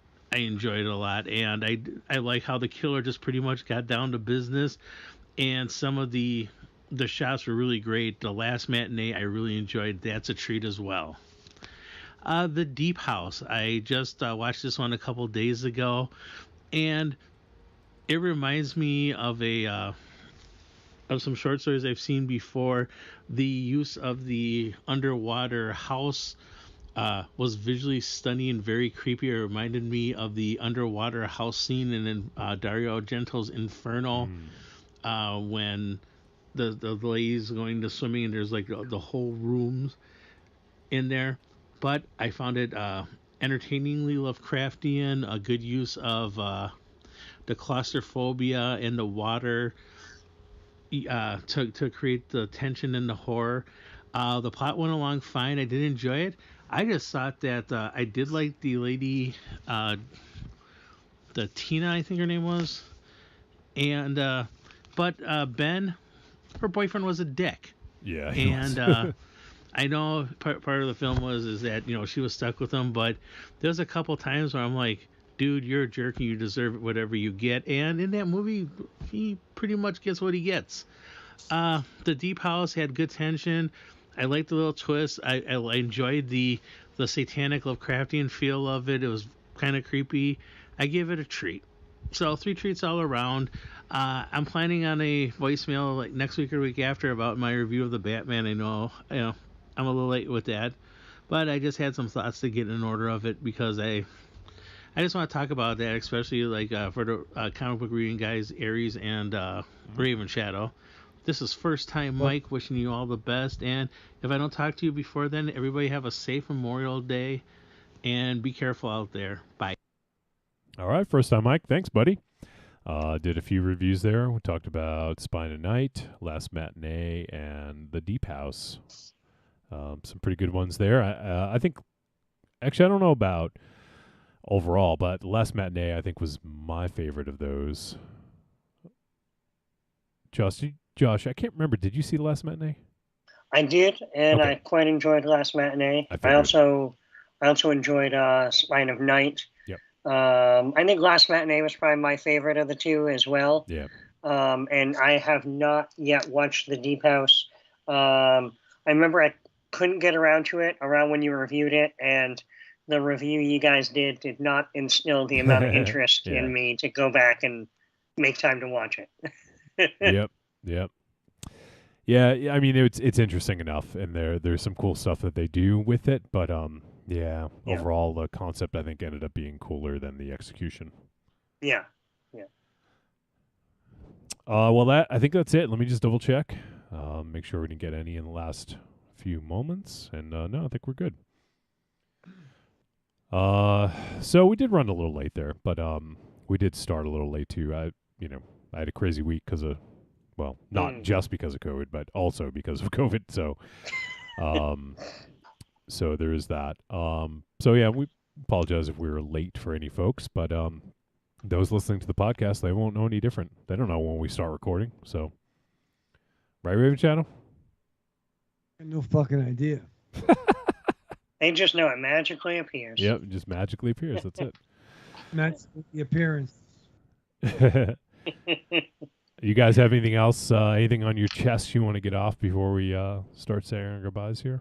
Well, I don't want to start a big thing, but last week you guys were discussing the horror icons thing, saying that the last horror icon was Ghostface, and that the only other modern horror icons were Freddy and Jason and Michael Myers. Now, I'm not going to dispute any of what you said, but I'm just kind of surprised that nobody brought up Leatherface, Pinhead, or Chucky. That is true. Now I believe we were speaking more on the mask aspect of that. All right. And none of those, although they are horror icons, they haven't been embraced with the mask culture. Right. I think to the extent of the others. I think if I will agree, and if any of those ones, I would say Chucky probably has to a certain degree. But dude, I would kick a fucking Muppet like a motherfucker, dude. Like, what? I'm what not does that saying, mean? I'm not saying you got to be afraid of them. I'm just saying that as far as mainstream pop culture is concerned and Halloween costumes are concerned, that one I think belongs in the running. And as far as newer, more modern ones, and definitely, again, agreeing, not as big as Ghostface, obviously, but Jigsaw. Okay, yeah. I mean, see, well, I haven't seen a lot of Jigsaw around. See, I've seen some. I mean, I've also seen Sam. Yeah, Sam for Trick or Treat. From Trick or Treat, but it's not to the extent of the hockey mask or right. You know, or the. I mean, more with Freddy, it's the glove more than a mask, but it has that same iconic level. Well, and as I said, I wasn't disputing that. Ghostface was definitely the last of the big ones, and that Freddy, Jason, and Michael Myers are the big three. Yep. I just figured the conversation needed to be slightly rounded out. Oh yeah, no, and I appreciate that, and I wish we had more time to dive into this topic further, because more popped into my head after the fact about this whole conversation. So actually, I mean, I'm happy you brought it up, and we could talk about it a little further. But yeah, there's so much about this we could talk about. Right. Could potentially be a Patreon. Could be, and it's great points. Like I always, for me, I lumped in, Hellraiser and some of the other ones in that unholy trinity. The Chuckies and whatnot, but the Muppet though, I would fucking kick a fucking. I know. Are you trying to say Chucky? Kick a short person. What if it snuck up Muppet, behind you? Mean Chucky. What if it snuck up behind you, Rave Chow? You didn't know, or you're asleep. Bro, I'm 6'3". How is fucking Chucky gonna sneak up behind me? What if we drop down on top of you from a cabinet? You're often a little out of it. You're a little inebriated at times, Raven Shadow. Chucky is going to get the fucking drop on you anytime he wants. And also, if someone fall sneaks up asleep behind on you the and couch. you turn around, you're looking at eye level to who you're protecting. Well, Chucky is going to be at dick level. Kneecap level. Yeah, no, kneecap level. And we'll hack down, and you'll bring you down to his level. Cut your Achilles. Mm-hmm. And to be fair, Chucky would be the worst thing I turn around to some nights, so it's fair. What's worse than that? No. Dude. A mirror.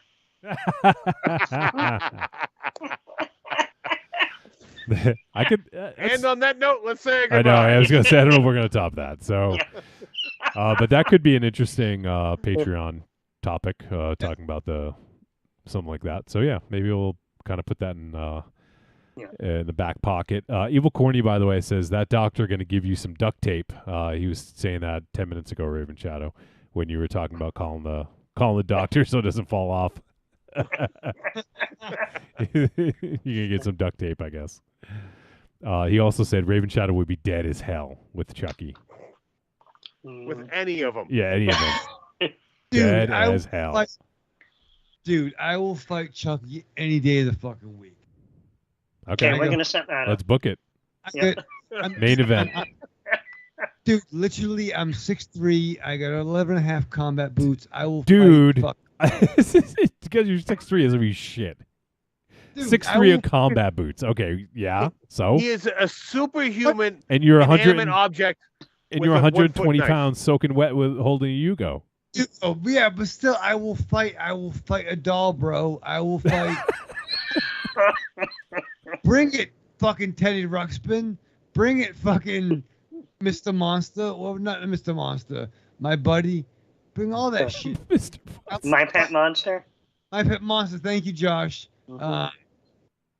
Cordy says, well, my buddy isn't that far off because that's what he was based on. No, yeah, but like I will fight. I will punt a motherfucking doll. Notice the only one he didn't name was Kid Sister, the My Buddy spinoff. He's afraid of her. Oh, it's a different world now, Josh. We can't kick a little sister. Evil Corny said, he reiterated, dead as hell. Really? All right, bro. I'm so tall. I'm like a fucking condor. What the fuck is Chuck? Wait, I'm so tall. I'm so tall. I'm like a fucking condor. Look at my fucking wingspan, bro. Yeah, you're not fucking Shaquille O'Neal.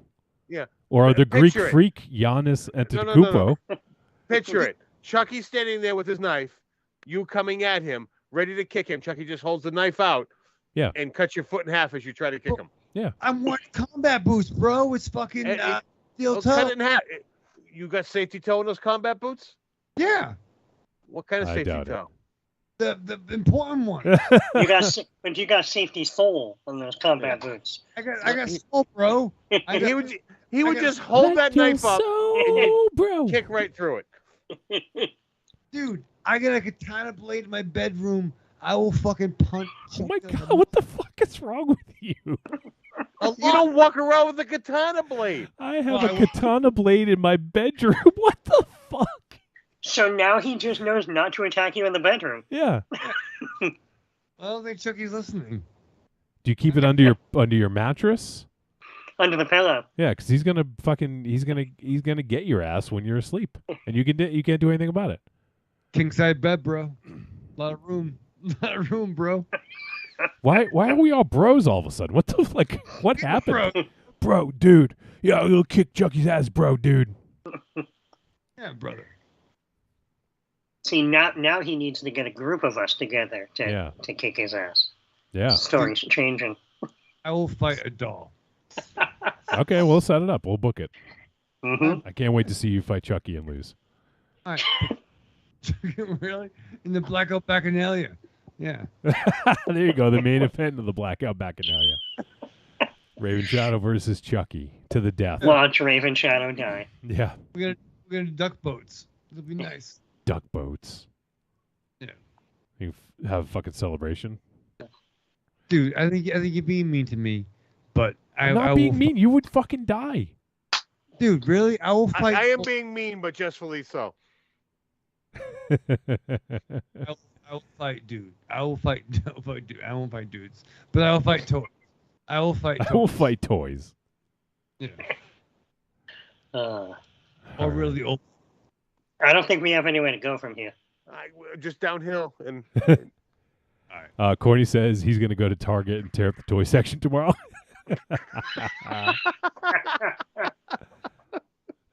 I believe it. He's going to just fucking punt dolls and get some practice in. Yeah. All right. Well, that's going to do it. So, big thanks to Josh. It's always a pleasure to have you on, my friend, and to talk movies with you. And glad you could join us this week. So, yes, thanks for having me. Of course, and we'll definitely have Josh on again soon. We'll give you more notice this time. Last time was good. You picked like 2 weeks in advance. That worked out well, and this time I think I gave you a few days. So, yeah. Josh, if there's anything else you want to promote, talk about, hype, feel free.